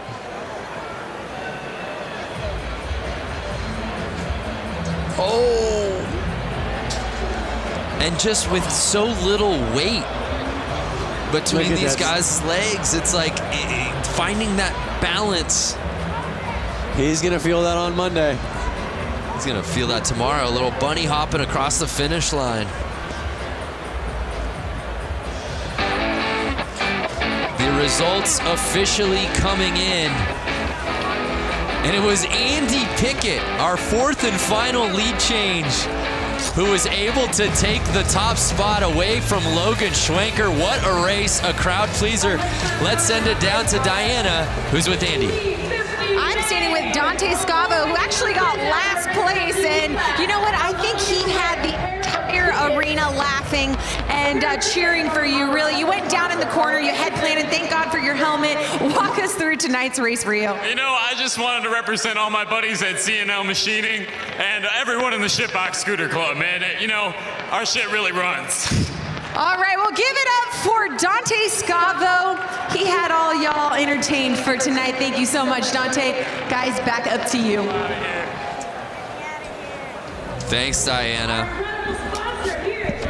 Make this your year to ride. Learn from the experts and get 50% off the Harley-Davidson Riding Academy.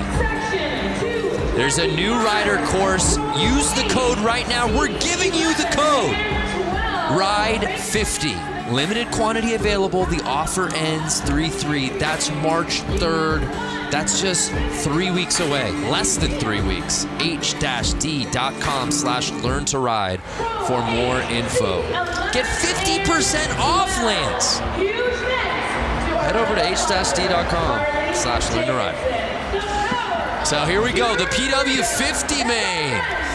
This is where I started out, on a little PW50. Mine was pink, like you saw that first one. Was it really a young Lance? How old of a boy were you? I was 4 years old. Get out of here. And you see that pink model was from like the late 80s, early 90s. And these bikes have not changed for, I would say, 30 plus years. That is just a testament to these bikes. So if you're thinking about getting your kid out there to ride, PW50 is a great bike, and they haven't changed in years, so you can get an old one, get a cheap one, get your kid out there on 2 wheels, and it's really something awesome for the family to do. Yeah, no doubt. There's a look at our field of 11 riders.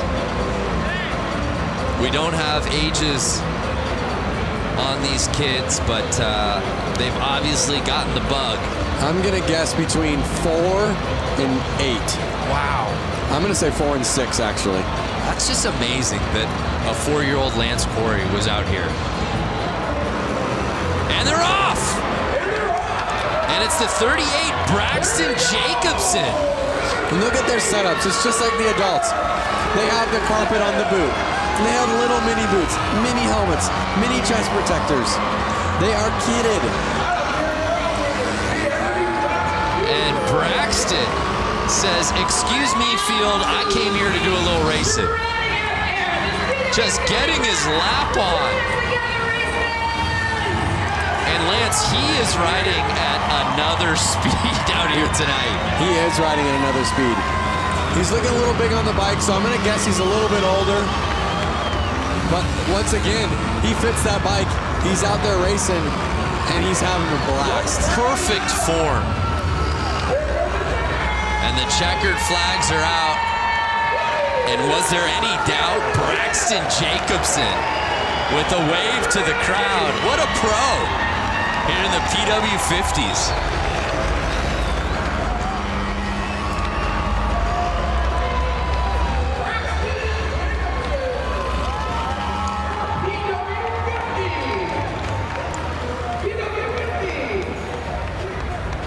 How epic. And he didn't have the inside positioning to start that race. He had to come from middle of the line there to get that hole shot. He had his eyes on the prize. That's a fact. It's so inspiring to watch this. My daughter's 2, and it definitely gets me excited to get her on a little mini motorcycle like that. You don't have yours from when you were racing at 4, do you? It's got to be in a garage somewhere. I don't have it, and I regret not having the chance to keep it, but I was 4, so if my parents sold it, they probably sold it to get me a bigger bike. But you know what? Let's try something right now. If you're watching this and you bought that bike 20 years ago, get in touch with us. Just comment. At Lance Corey. Yeah. Just say, hey, I got your bike. You don't even have to sell it back. Oh, you're actually looking for the person. Yeah, with I'm looking for the original bike. Okay. Yeah.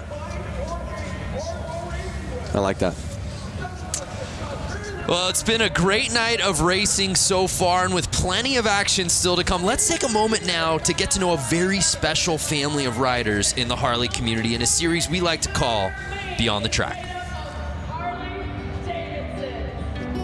My wife, her name is Liz. Our first date was actually a motorcycle ride. From there, we just knew that we both loved two wheels. We have 2 sons. One's name is Charlie, and the younger one is Oliver. Immediately, those guys both loved motorcycles. Whoa, big wheelie. And they would see Dad riding down the road, or Mom on her Harley riding down the road. It just keeps us energized and excited as a family to get out and just be on 2 wheels together. It was just in their blood immediately. Eventually, we bought the little Harley-Davidson Power Wheels. Had a blast on those, doing donuts and all that sort of thing. From there, it just took off. Flat Out Friday is a non-stop, action-packed show for kids and adults of all ages. So this year, I'm going to be racing in the amateur 450 class. And then the boys are going to be racing as well. Now I get to be part of a pit crew, seeing as how my 4-year-old is racing his little PW50 this year for the first time. As a dad, seeing the kids out there and my wife getting out on her dirt bike, it brings me so much joy. Like, I'm just lucky that, you know, the boys got into it. I found a beautiful wife who loves it too. Now that is amazing, and that's what makes motorcycle racing and Flat Out Friday a truly family affair. You know, it's fitting, being in Harley-Davidson country, that Diana is joined by our next guest. Diana, who do you got for us? I'm standing here with some Harley-Davidson royalty. Bill Davidson, the great-grandson of William A. Davidson. It's an absolute honor to be standing here with you, especially here with the Flat Out Friday, the Mama Tried weekend. Thank you so much for coming. How has your week with Brewtown Throwdown been going so far? It has been outstanding. It's so exciting to be here tonight at Flat Out Friday. All the riders here, all the enthusiasts here, the excitement, you can hear it, you can see it. It's awesome. That's right. Well, you know what? We started our week off at Brewtown Throwdown. Then we head over to the museum, go to the restaurant, all that good stuff. You are the vice president of the Harley-Davidson Museum. If someone has never been there, what can they expect when they go there? Well, the Harley-Davidson Museum is like a treasure chest. It's over 115 years of Harley-Davidson. So you can just imagine the motorcycles, the memorabilia. We've got special products like Elvis Presley's Sportster. We've got a double-engine knucklehead called King Kong. Peter Fonda's Easy Rider motorcycle. It's an amazing place to come and visit and experience what Harley-Davidson has created over this 115-year time span. It's outstanding. It really is outstanding. I hung out at the museum during the 115th anniversary. I was busy nonetheless. I didn't even have to leave the museum because if I wanted lunch or dinner, I could just head over to Motor. There's so much more to do at the museum than see the museum.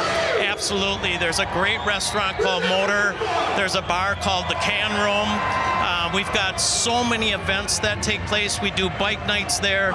And this summer, starting June 15th, we have a special exhibit that's called the Daredevil exhibit, which is going to be unbelievable. Some of the things that we're bringing in, like Evel Knievel's XR750. We have a motorcycle that's rocket powered with helicopter blades, and it was designed to jump Niagara Falls. It's so amazing. If you guys haven't been to the museum, I mean, they go above and beyond there, and you guys won't want to miss the Daredevil exhibit. It's going to be coming around June 15th. June 15th. And you guys can't miss it. And is there anything else that when people are watching, what do they need to know about the Daredevil in the Harley-Davidson Museum? Well, you can't miss it. It's going to be spectacular. Some of the things we're gathering up actually from around the world, representing daredevils through the years, whether it's been on horses or bicycles or motorcycles or cars. It's going to be at the Harley-Davidson Museum this summer. Well, do not miss it. June 15th, Daredevil. Bill Davidson, such an honor to be standing next to you, and thank you so much for all your family's history and lineage. Thank you. Brando, Lance, I'm going to send it back up to you guys. I bet you're jealous right now. We are peanut butter and jealous is what we are. And the Harley-Davidson Museum is worth the trip to Milwaukee alone. Whether you own a Harley-Davidson, whether you rode motorcycles or not, it is an institution. We love going there. I love the Harley-Davidson Museum. I love the food that they have there. I love the memorabilia that you can buy. Well, tonight's broadcast is brought to you by the all-new electric Livewire. Plug into a new kind of thrill. Discover more at h-d.com/livewire. And by Eagle Rider Rentals and Tours. With more than 150 locations in the United States, rent your dream bike for a road trip across town or across the country. Eagle Rider's the official U.S. provider of rentals and tours for Harley-Davidson Motor Company. Visit eaglerider.com to learn more. Well, the show moves on here at Flat Out Friday as we move on to our next class. It's time for the women's hooligan main race. Let's head back down to Johnny for a little report from the course. Johnny, how you been, man? You know, just down here watching the action. You know, we got a full class of women hooligan bikes this afternoon. And to me, you know, if you look at these women, there's not many over 5'10". I'm 6 foot, and these things are 500-pound motorcycles. And even me riding them around on the street, I get, you know, intimidated. So these girls are jumping out here, and they're going to put on a show. You know, the race is going to be really good. Throwing these bikes around like, you know, like they're mini bikes, and make some good passes. I'm excited for this. Yeah, we are too. Well said. What a sharp lineup of motorcycles, Lance. Yeah, I'm looking at the start list right now and looking at the women out there. I see a name that's familiar, Kaylin Thorian. She is a professional skier. Right. Who loves to ride Harley-Davidsons. Clearly. The bike she's on is not even her bike. She flew here, asked to borrow one of the hooligan racers' bikes, so she's out on there on someone else's bike. She loves racing so much, she loves motorcycles so much that she found herself out here, sans bike, and just said, I'll figure it out. Yep, and she's right there, the number 46. You could see her about five women in. Four women in. Keep an eye on her. Also in this lineup, Hannah Lang, who went down on the final lap in her previous race. 2 down so far. Never a good thing to see on the first lap. They're running a red flag. Usually means pull over. Let's get this cleaned up. Everyone, let's restart this race. Yeah, that's a tough start. It's never a good thing to see people go down on the first corner. And we've been saying it, though. You get your laps in early, and then it's just so much of sit around and wait, and you finally get to that point. And it's such a buzzkill right out of the gate to go down. Oh, man. The adrenaline. Ooh. I'm worried. Was that Kaylin? I think that was Kaylin. Was yeah, that was 46 Kaylin who I was talking about. Yeah. And you also see... Look at her. Look at how tough she is. She's not scared. She wants to get back out there, but they need to get the bike straightened up. Right. She is tough. Kaylin Thorian, and she's trying to get back out there. Looks like she's going back out. Awesome. Love to see that. What did I tell you? Keep an eye on her. Again, what a story, traveling out here to Milwaukee without a bike. She just crashed somebody else's bike. Just crashed somebody else's bike who might be racing later tonight. We don't know. That's one of the Suicide Machine Co. bikes. I'm not sure if they made it in the main or not. But you got to be a pretty nice person to, you know, let somebody go out there and race your bike. Again, they're just doing this for fun. Nothing serious. They literally are like, oh, you want to race my bike? Yeah, go race it. And then she just kind of comes like, sorry. I'm sure they're going to go up to her and go, wow, we're so stoked you got back out there. Look at her. Something's up with her shoulder, but she's back out there. Everyone's kind of cheering her on. She's ready to go. Her adrenaline is just pumping. You know she's gonna be sore. So we'll set it off. Take 2. And really, that underscores the fact that Hannah Lang, much like her previous race, got off to a fantastic start, and she does just that again, grabbing hole shot.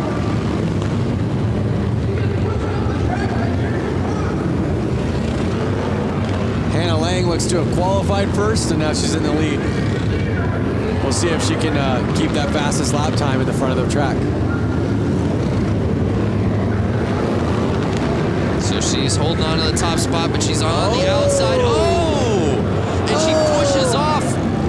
That was Lassen. That was Lassen, who was right behind her. Kristen Lassen was pushing hard, but pushed a little too hard.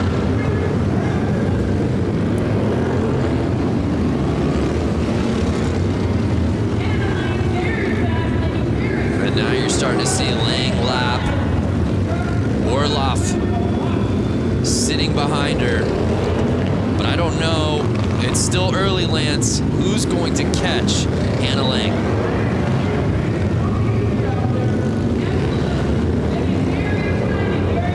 They're a minute in the race. You can already see Lang's got a 5-second lead on Orloff. Yeah, Orloff sitting in that second position, but she's got so much ground to cover, and Hannah Lang just seems to be getting faster as this final moves on. Every lap, your confidence kind of boosts and boosts and boosts. You're getting more comfortable. You feel the track more and more. You understand the track more and more. As long as you can keep your excitement level down, you can usually hold on to that win.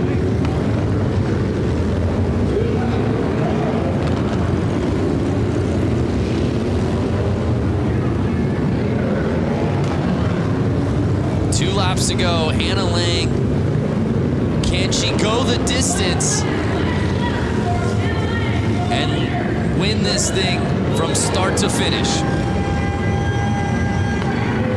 And she does just that, the unofficial results dropping. And the thing that really stood out to me, Lance, was just how comfortable she's looked on this course, and she's probably ridden more than anybody out here on this lineup as she was part of that women's main just a couple of races ago. I actually believe I ran into Hannah Lang in the pits, and there was a couple other racers kind of pointing her out, saying, keep an eye on her. She's going to be the one with the win tonight. So I think the whole kind of pit knew it, the whole crew knew it, and she pulled it off. Well, Hannah looked so good in the women's main, but wasn't able to take the top spot. That changed here in the women's hooligan as she takes it. Again, got to give that street cred out to Kaylin for pulling back out there on the track after slamming down on that concrete. Yeah, so our results officially in the books here in women's hooligan. Hannah Lang fending off Leah Orloff and Mallory Lee to take the top spot. And of course, Kaylin Thorian just outside of that top 3 spot, settling for 4th. Let's head down to Diana, who's with Hannah. Standing next to the winner of not only this race here at Flat Out Friday, but at the 115th anniversary, she also won the Flat Out race. She's built this bike. Not only this, she dominates on the course. Hannah Lang, what makes you so superior to other women on the course? I guess I do come from a very good dirt track background, and I have a great team at Westman Harley that builds great bikes, and they helped me build this one for this year.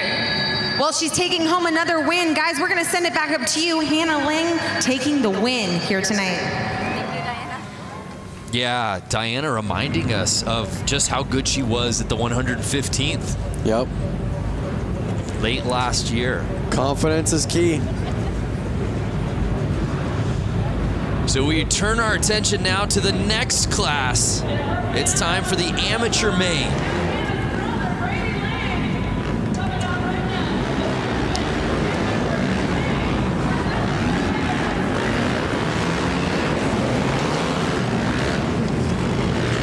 So the Open Amateur Main featuring 12 riders.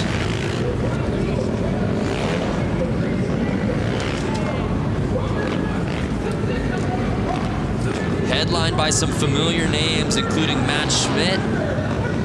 I see number 90 of Brady Lang. I'm wondering if that's a relative. Oh yeah, of Hannah, possibly. A family of racers. Our boy Brewski, back in the mix. Ezra Brewski. I saw Cody Funk earlier racing. See him out there again.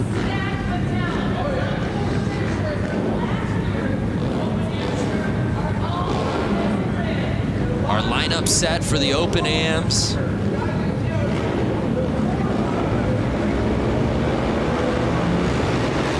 Chaz Maimon Jr. on the inside. Can he grab the lead early? He does just that. Hugging the inside so he doesn't get past, staying on the gas.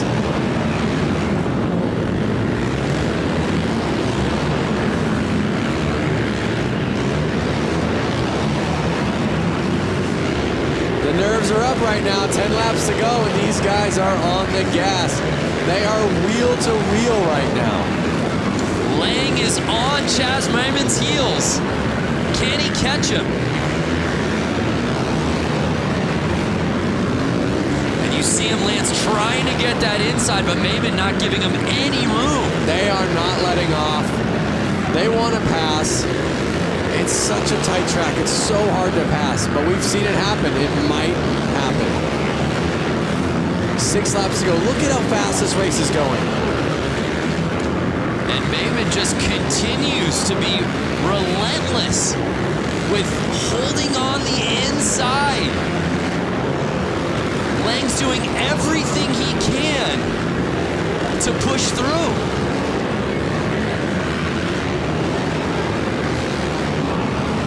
Now, when you're sitting in that second spot, as Lang is, you know the strategy. I've got to get to the inside. I got to get to the inside, and you're not getting it. At what point do you just figure out, I got to make this pass one way or another? Did he make the pass?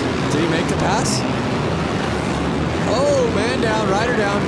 He's in the lead. He made the pass. Lang made the pass. You're right. Lang is on top. Must have happened without unofficial results, and he does it. Was that the final lap that he did it? I think those results are a little off. I believe Lang pulled it. Lang is on the 90 plate. Yep. And so he sure looks like he did. Lang wins the women's class. Lang wins the Open Amateur class. So what you're saying is when you register for these races, you should write last name Lang. What I'm saying is the Langs trained together. The Lang train. Yep. And they knew exactly what to do. There's the pass right there. Whoa. We said it. All race long, Lang was just looking for that opening. Do not give him the slightest daylight because he was going to take advantage of it. Flagger, almost down for the count.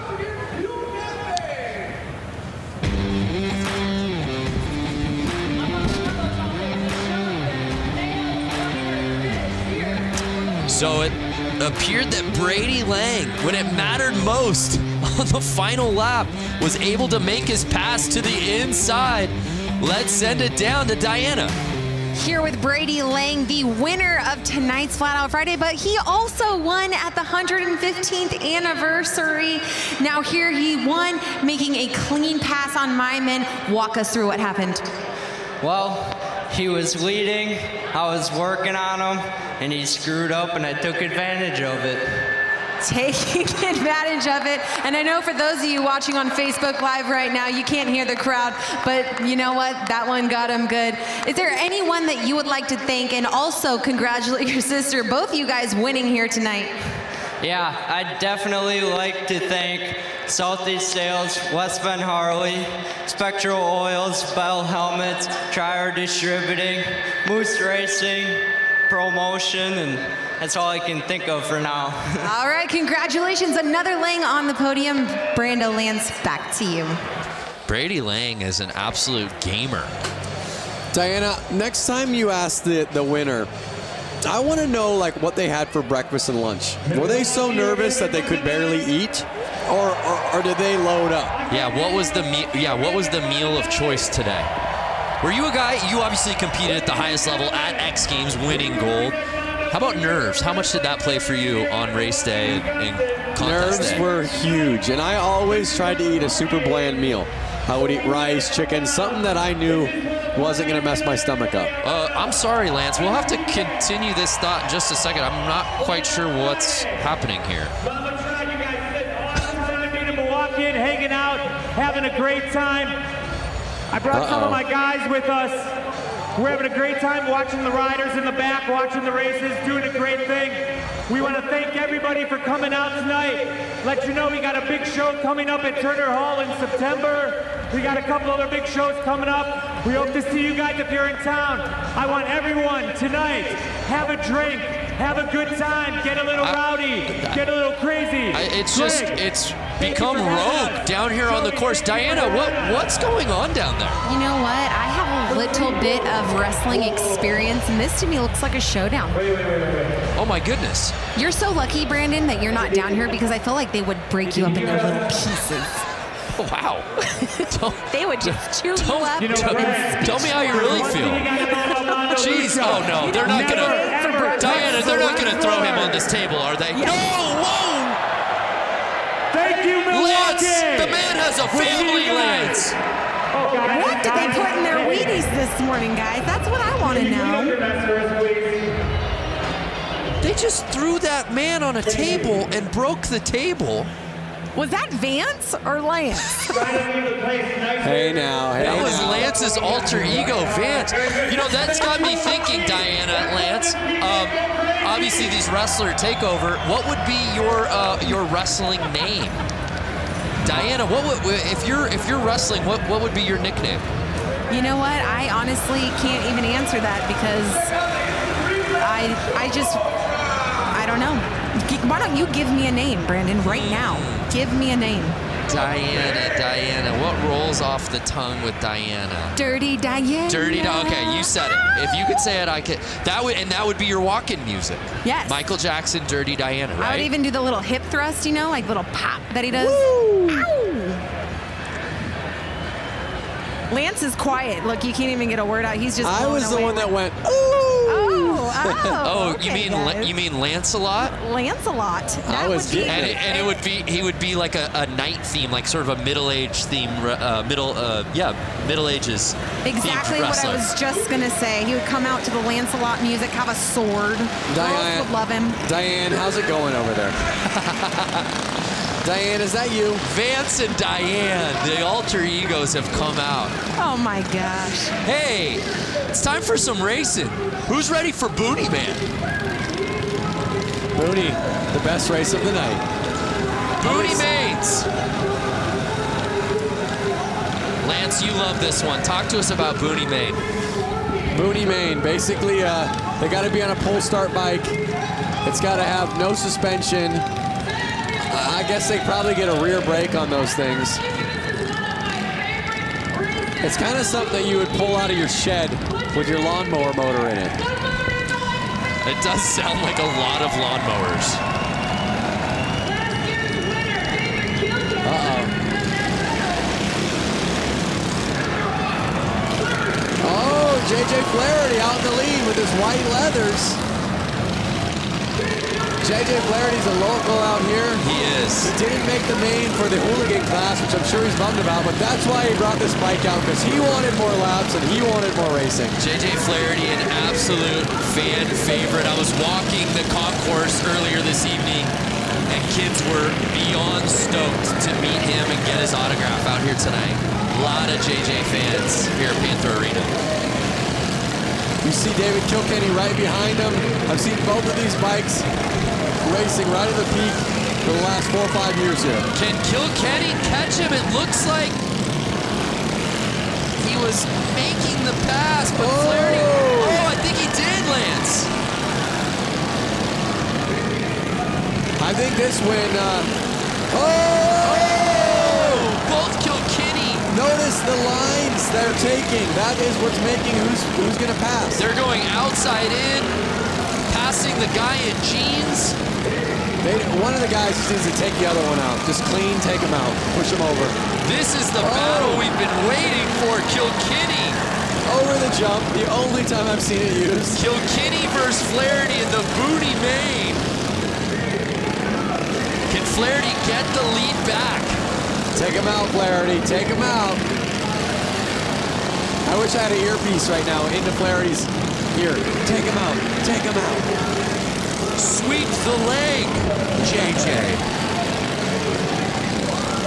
And Kilkenny will just not let up. Final lap time. Can Flaherty regain the lead? I don't think so. Take him out, go, go. And Kilkenny wheeling his way into first place. That was a fun one. And look at that. They're both hyped. Pumping each other up. It's all good fun and games. I mean, this race tonight, all these races is almost like no different than meeting your friend at the park for a Friday evening basketball game. It's more just about getting out there and having fun. That they did. Oh, rubbing is racing. The Booney main. Be nice if we got a little Gucci main maybe playing in arena during that race. For the Booney main? For the Booney main. Killing me. You're killing me. How about Flaherty looked unstoppable in that thing? But it was David Kilkenny who grabbed that lead and wouldn't let go. David Kilkenny winning Booney main. Let's head down to Diana, who's with David. David Kilkenny dominating out here. David, you were working in and out with JJ Flaherty. Walk us through why you're so dominant over him. I don't know. I think we just ride together a lot, and I don't know. We both like to have fun on these silly little bikes. Well, why didn't you just punt him off in the corner? I don't know. I mean, I was just playing with JJ. We just kind of play back and forth, and whoever wins, wins. Well, congratulations. No stranger here to the podium. David Kilkenny taking the win here for the Booney bike. Whoever wins, wins. Isn't that the spirit of Flat Out Friday? I mean, that's the slogan right there. You're winning if you're out there. Whoever wins, wins. Shrug the shoulders. Exactly.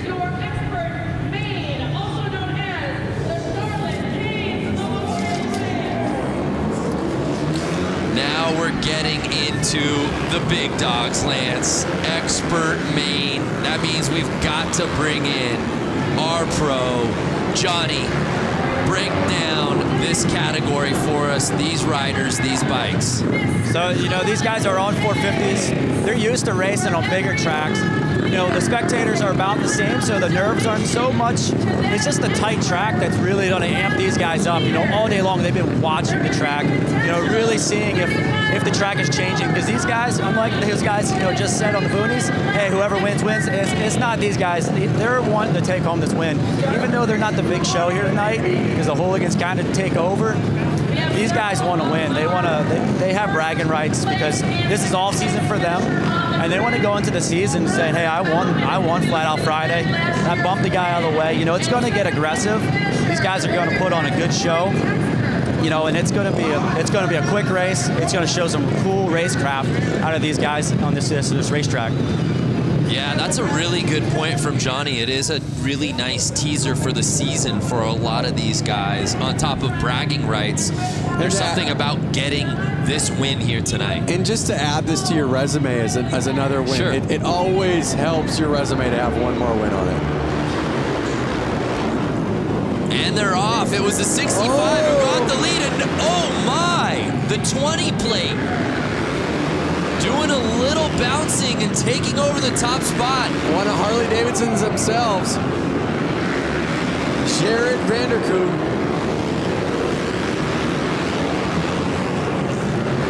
You see him. They're already getting into lap traffic. This is going to get gnarly. This is absolute mayhem here in the expert main. These bikes are never standing up at a 45 degree to the ground.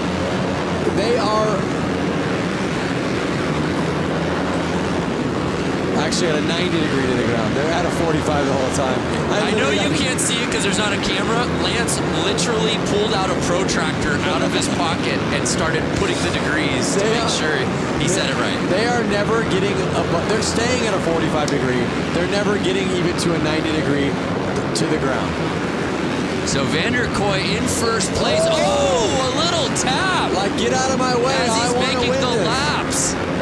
Bronson Bowman behind him. Corey Texter sitting in third. And I don't know if Johnny's mic is open. Johnny, can you hear us down there? Hear you loud and clear, man. Yeah, talk to us so far. We're early in this race, man, but the level of Too racing. loud for me. I can't hear you guys. Oh, man. I really want to hear from Johnny on what's happening right now. That's how loud it is down there. Yeah. They are on the gas. Oh, he's down. He's down. And Vanderkoy going down, our current leader, no! Which creates an opening for Bowman. 22 laps left, though. Still plenty of time. The longest race we've seen tonight, but this may go by the quickest because of how fast they are going.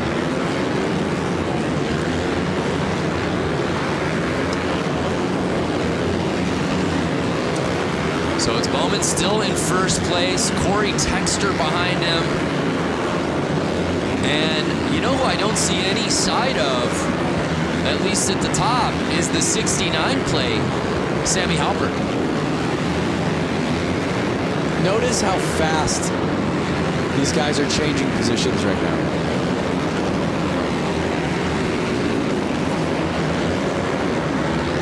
Jared's already back to third place. He's 4 seconds off the leader. Can he reel him back in? And Bowman is just full throttle on this track here tonight. And again, the mentality shifts, right? It was the boonies right before this. Guys just having fun, screwing around. Whoever wins, wins. And the now entire vibe has changed. And now I'm on the edge of my seat. Yeah, literally, you are. So Bowman holding off Texter. I'm trying to just pay attention to who's staying in the lead right now.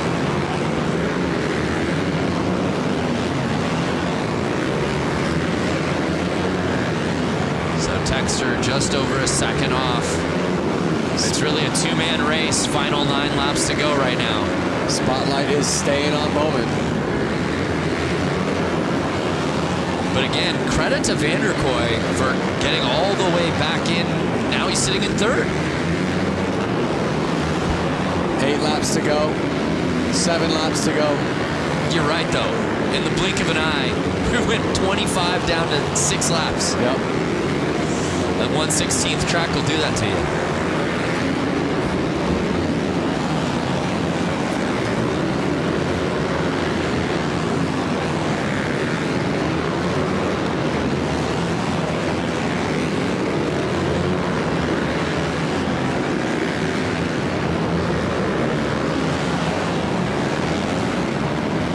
So wait a second. I just had a realization. 1/16th track, right? Yes, sir. So if they're riding 25 laps, they're riding right about a mile and a half. Crazy. In 4 minutes. Just think about how fast that is. That gives you a perception idea of when you go run a mile on your feet. They're riding about a mile and a half in 4 minutes. 4 minutes and 37 seconds. I was told there would be no math. And with that, expert main in the books. And it was Bowman who was able to hold off Corey Texter and the rest of this field. And as Johnny said, bragging rights heading into the season. Johnny, can you hear us?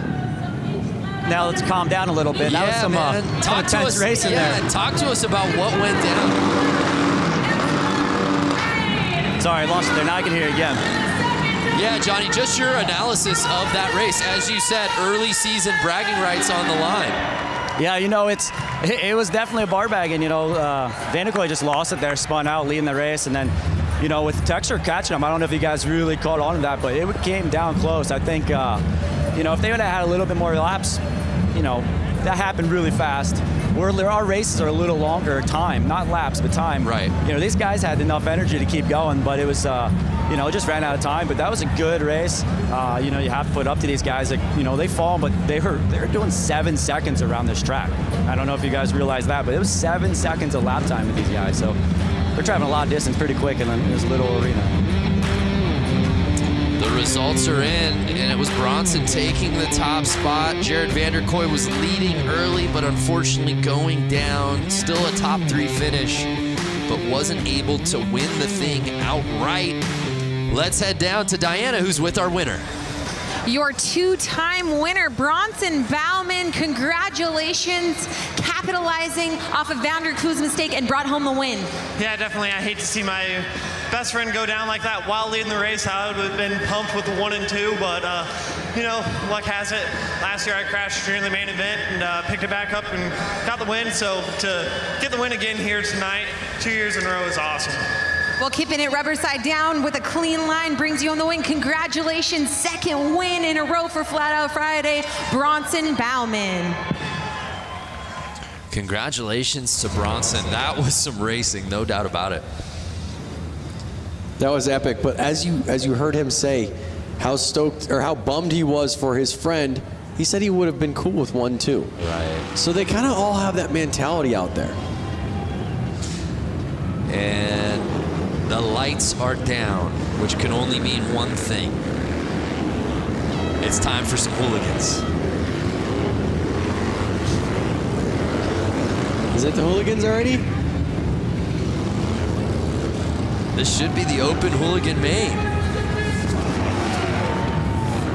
Wow.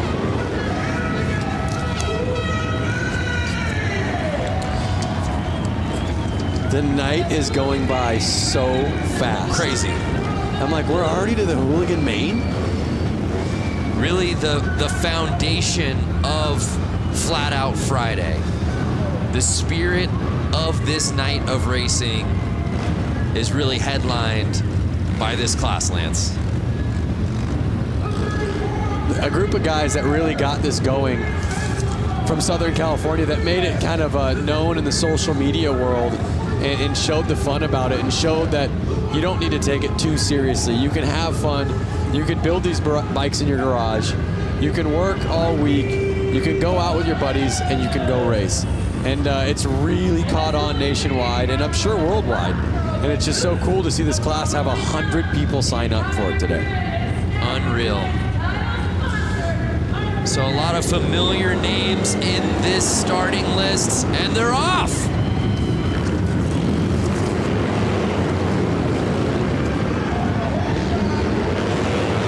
You see the 100 and Nick Mattia out in the lead right now, holding on. Can he hold it on for the next 11 laps? Heverly right behind Mattia, but right now, Nick is building a sizable lead.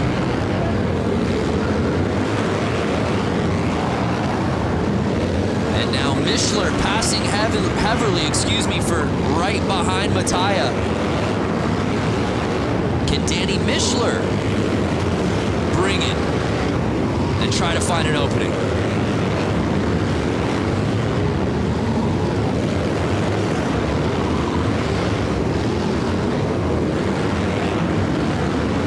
Laps to go, over halfway through the race. Nick Mattia just making this thing look effortless. You can see how calm he looks. You can see how smooth he looks. And that's what really you see in most winners. Now Benny Carlson has jumped up into second place. Oh no! Heverly passing Carlson for second.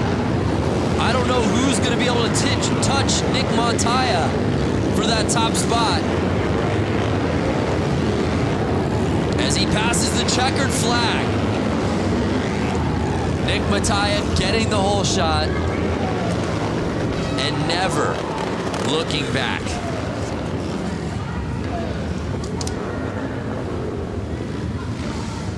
Heverly taking second and Mishler rounding out our top three.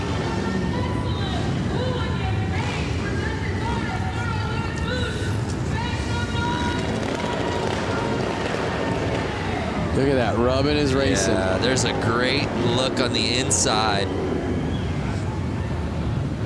Oh, look at him riding those cones right there.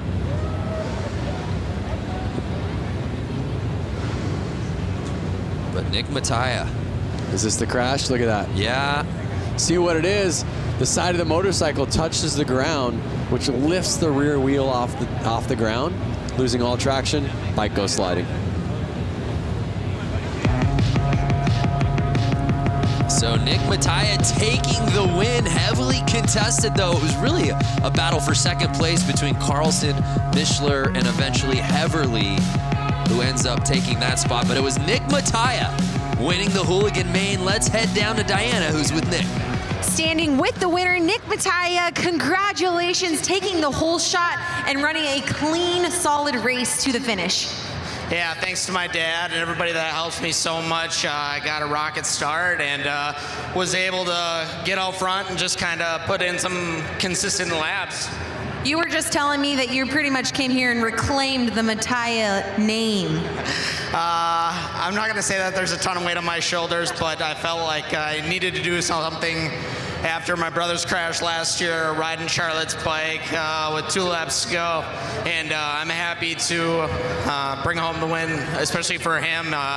He just had knee constructive surgery, and he couldn't be here today, but this win is for him because I know he wants to be here.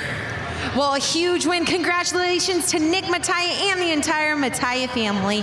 Brando Lance, up to you. Yeah, thank you, Diana. Nick Mattia leaving no doubt about it. We turn our attention now to one of my favorites, the Vintage. The Vintage Main. I'd love to head down to Johnny if he's there. Johnny, I don't know if it's too loud. Can you hear us down there? Sorry, I can't hear you guys. That's okay. We'll come back to you in just a little bit. Actually, as these guys get onto the starting line. How about now, Johnny? Get me a little better. We'll get back to Johnny. I love, you know, as we said before, you go around the tunnel here at the arena and you get to see all the different bikes, and a lot of the guys who are riding in the same classes tend to birds of a feather. They're all kind of hanging together. It's unmistakable when you go by the Vintage bike area. It is unmistakable, and I think if I had a vintage bike, I'd be out there racing it too. I feel like you do have a vintage bike, do you not? I have a 56 Panhead. Now, I would not be racing that. You wouldn't take that out? It's not really, it's a chopper. It's not really a race bike. Okay. These are a little bit more vintagey race bikes. You could tell with the vintage bike here, a lot more two-strokes. That was a little thing in the past. I can even smell the two-stroke smell right now. I hope everyone watching it on their screen can smell it. And they're off. The 37 plate getting the whole shot. That's Moldenhauer.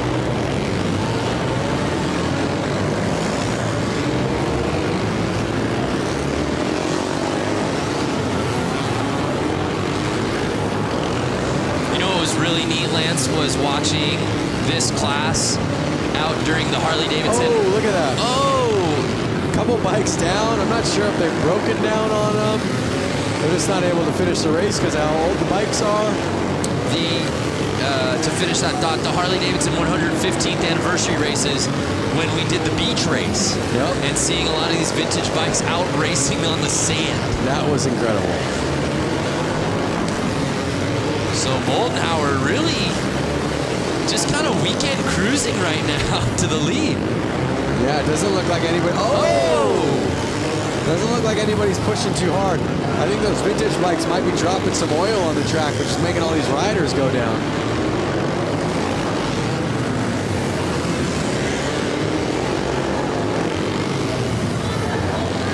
So 4 laps to go. Moldenhauer with an easy lead. Girono behind him. He's kind of right on him. It's not an easy lead. Yeah, Girono making it interesting now. He's catching the zero up. plate. He's right there. It's a little confusing because you see the 22 on his back and the 0 on his bike, so it was a minute to figure out who it was, but he held on. Yeah, Moldenhauer, you're right. It was just tough because he had built such a lead. You just felt like he was lapping everyone in the field. Yep. But he's able to hold on, and he gets the win.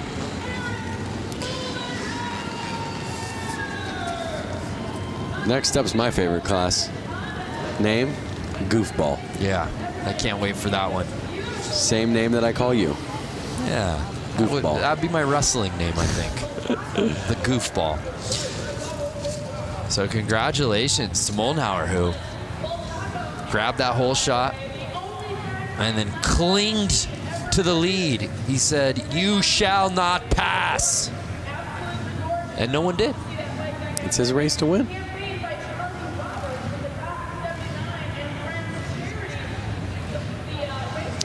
So the final results officially in. Let's take one more look at the standings from the Vintage Main. It was Eric Moldenhauer. Tony Girono, though, made it interesting. You look at those times, a lot closer than I guess I was giving Tony credit for throughout that race. But let's head down to Diana, who's with Eric. Standing with the winner, Eric Moldenhauer. Now, Eric and I were just talking in it. This is a pretty special moment for him because he came to Flat Out Friday about 6 years ago, the first ever Flat Out Friday, and it motivated you to come out here and race. Talk to us about it. Well, the first time I watched this, I was sitting right over there, and I thought I can do that. So here I am. That's a pretty special story, and you're sending the message to anyone in the stands tonight. Any of you guys watching through the world on Facebook Live right now, you too can come here and you can win a race. Motivated, how was that race for you? It was the best race I've ever had, so that was amazing. All right, well, congratulations taking the win in the vintage class, Eric Moldenhauer. Thank you, Diana. Tonight's broadcast is brought to you by Screamin' Eagle Performance, engineered for specific torque and horsepower gains. Eliminate the guesswork. Go to screamin'eagle.com. And by Harley-Davidson Riding Academy. Learn to ride from the experts and build your skills on 2 wheels in just a few days. Look for a class near you at h-d.com/learn-to-ride. I love the Harley-Davidson Riding Academy. You could literally find this in any city in the country. Oh my goodness. We've got a chicken on the course. When you see it, you know it's time for the Goofball Main. If that bike in particular looks familiar, it should. I believe that's the cop bike that won this class last year. And was a pizza bike at 1 year. Yeah. That team comes out pretty strong every year with a pretty rad build. So for the uninitiated, this is our final class of the evening, the Goofball Main. Costumes on the riders, bikes dressed accordingly. I believe I see a Devo member out there. What would you call that with the red cap on him? Yeah, that's Devo. What's Devo? You don't know Devo? No. Please explain to me and the viewers that don't know. Do do do do do. You know the band that sings that song? Yeah. Whip It Good? Yeah. Yeah. That's what they wore. That's the costume. Oh, okay. Yeah. I didn't know that. Oh, did you think that was like such a nuanced thing that only I knew? I have no idea. I see a gorilla out there. I see 2 gorillas. Okay, well, yeah, I see, was that, it looked like Animal from the Muppets. That guy's like in like a Elton John Vegas show, and then the farmer on the chicken. And how about the back line? I feel like I see an Abominable Snowman. And they're off. Whoa! And it's the boa. The Vegas boa. Yeah, baby. Zastro. Look at him popping wheelies every lap. He thinks he's got it. Well, he's got 14 laps to go, so he better keep it safe. Dude, I'm getting a very 70s Elton John look to Zastro, who's in our lead.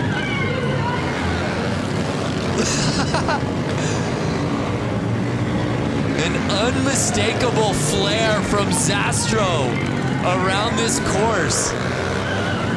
Oh, the chicken! The chicken hit the ground. The farmer could not control his chicken. What's the three-wheeler doing? Chicken's down. Elvis is running it. Who's going to catch the boas? As he's making his laps. Nine laps to go. I'm kind of hoping he makes somewhat of a mistake so somebody catches up to him. I just hope that he does win it so he can ask Diana during the winner's interview what exactly he's going for on this look. I want that lawnmower. Hey, Diana, can you hear us? I can hear you. I think what I am going to be asking him is just, was Elton his inspiration? I think he's going to say yes. But you know what? I really do have to give a shout out to the guy who's in the red jumpsuit, the number 77, John Dunbar. He actually works for Harley-Davidson, and he has this little boonie bike that he basically contrapted together. It almost looks like it has a sidecar. But guys, that's actually the engine. Oh, so no way! Both of his hand grips are his throttle, and I just got to give a shout out because he's one of my bosses at Harley-Davidson. So hey, pal, good job out there. Hey, pander when you can, Diana. No shame in the game. Oh, I did not realize that's actually not a sidecar, but the motor itself. That's amazing.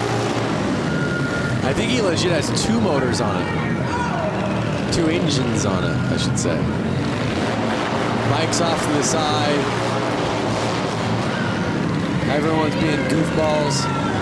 And I saw the checkered checkered out. Did the checkered come out? The checkered came out. I don't know if there's confusion out on the course. I think they're just trying to get him off the track. Get your goofballs off the track. So Zastro. Uh-oh. Joe is freaking Goodland. He's letting it go. The farmer. Hey, if you can't burn out in the goofball class, when can you, Lance? He's trying to shut his bike off. Stop, stop. And you see the police lights shining through the kit. What came first, the chicken or the hen? I think the chicken. And they're not getting off the track. No, they're not. Can you blame them? I want to see a wheelie for an entire lap. It can happen. It can happen. So that was awesome. Let's relive that first lap. Look at that save, though. And let's not forget, he being the farmer and the chicken, the farmer and the Dell, won this race last year as a police officer. But it was Zastro in what I believe to be 70s Elton John garb taking the win.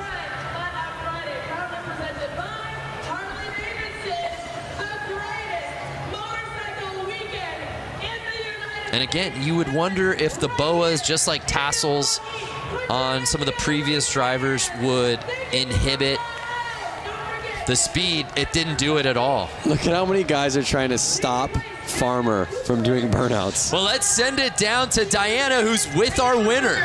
You know, this whole time you guys have been calling him by his name, but it's actually wrong. It's Elton Ron, and Elton here has taken the win.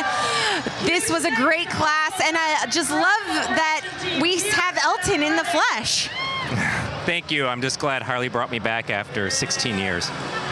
After 16 years. You haven't been here for after 16 years? No, Harley just brought me back after 16 years. I'm really appreciating it. Well, Elton Ron appreciates Harley-Davidson after 16 years bringing him back. We love Harley-Davidson putting on a great event here. You just put on a whole show for the entire stadium. Thank you, sir.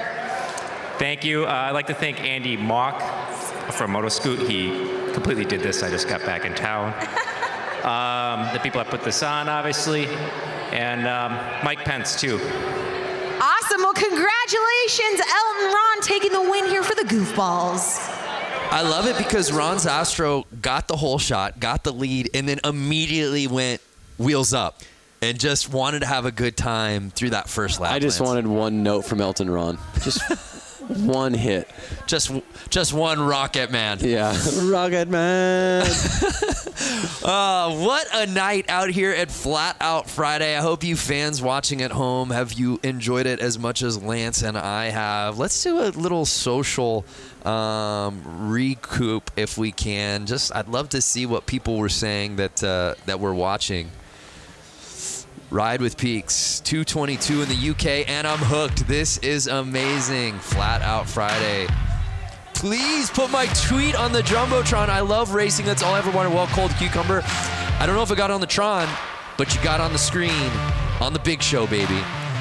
It's madness here in Milwaukee. Yeah, yes it was. It smells like fast bike bulls in here. What a night It's racing. been so much fun, Lance. Hey, let's head down to Johnny for his final thoughts on the night. Johnny, you made your broadcast debut. What'd you think of your first Flat Out Friday on the microphone? Wow, man, that was. I think that was the way to end a night. The racing all night long was incredible. I don't even know what to call that. I don't know if it was a race or just, it definitely fits the Flat Out Friday motto, And then this isn't even the end of the weekend, All these guys here tonight watching and hanging out. There's still bike shows and all this other stuff going on. So, man, for this event, come here to see the racing, let alone like having pros and the hooligans, having 100 hooligans split in between 3 classes. Now this event is just taking that racing to a whole different level in the wintertime when it's 10 degrees outside. This was an amazing event. Yeah, it didn't feel like 10 degrees inside. Thank you, Johnny. How about Diana Dahlgren, your final thoughts? What's your takeaway from Flat Out Friday 2019? You know what? Flat Out Friday 2019 was epic. And not only that, the whole week and the weekend continues after this. Lance and I, we got to do this amazing bike build-off. We went head-to-head for Brewtown Throwdown. And you guys, the fans, are going to be able to vote come Sunday. Social channels are going to be lit up with our 2 Harleys that we got to build here in Milwaukee this week. You guys are going to have to vote for Team Super Bob. No Vance, you're not going to win with Team Quick and Sleazy Easy Cheesy. Okay, guys, great weekend, and of course, having a blast with you and Harley-Davidson. So grateful for everything they've put on through the entire week. Thank you, Diana. Look at that, a shot across the bow to you. Go Quick and Easy. Vote for the red bike. Quick and Easy. Let's win, baby. So Lance, Corey, it was an amazing night. So many different classes. What stood out to you here on Flat Out Friday? I mean, being a dad myself, what stood out to me was honestly seeing the kids on the bicycles and seeing the kids on the PW50s. And again, they got to race and ride on the same track some of the leading class pros are racing on tonight. What an evening. So much good stuff. Our thanks to our friends at Harley-Davidson. For Diana Dahlgren, Johnny Lewis, Lance Corey, I'm Brandon Graham saying thank you so much for watching Flat Out Friday here from Milwaukee, Wisconsin.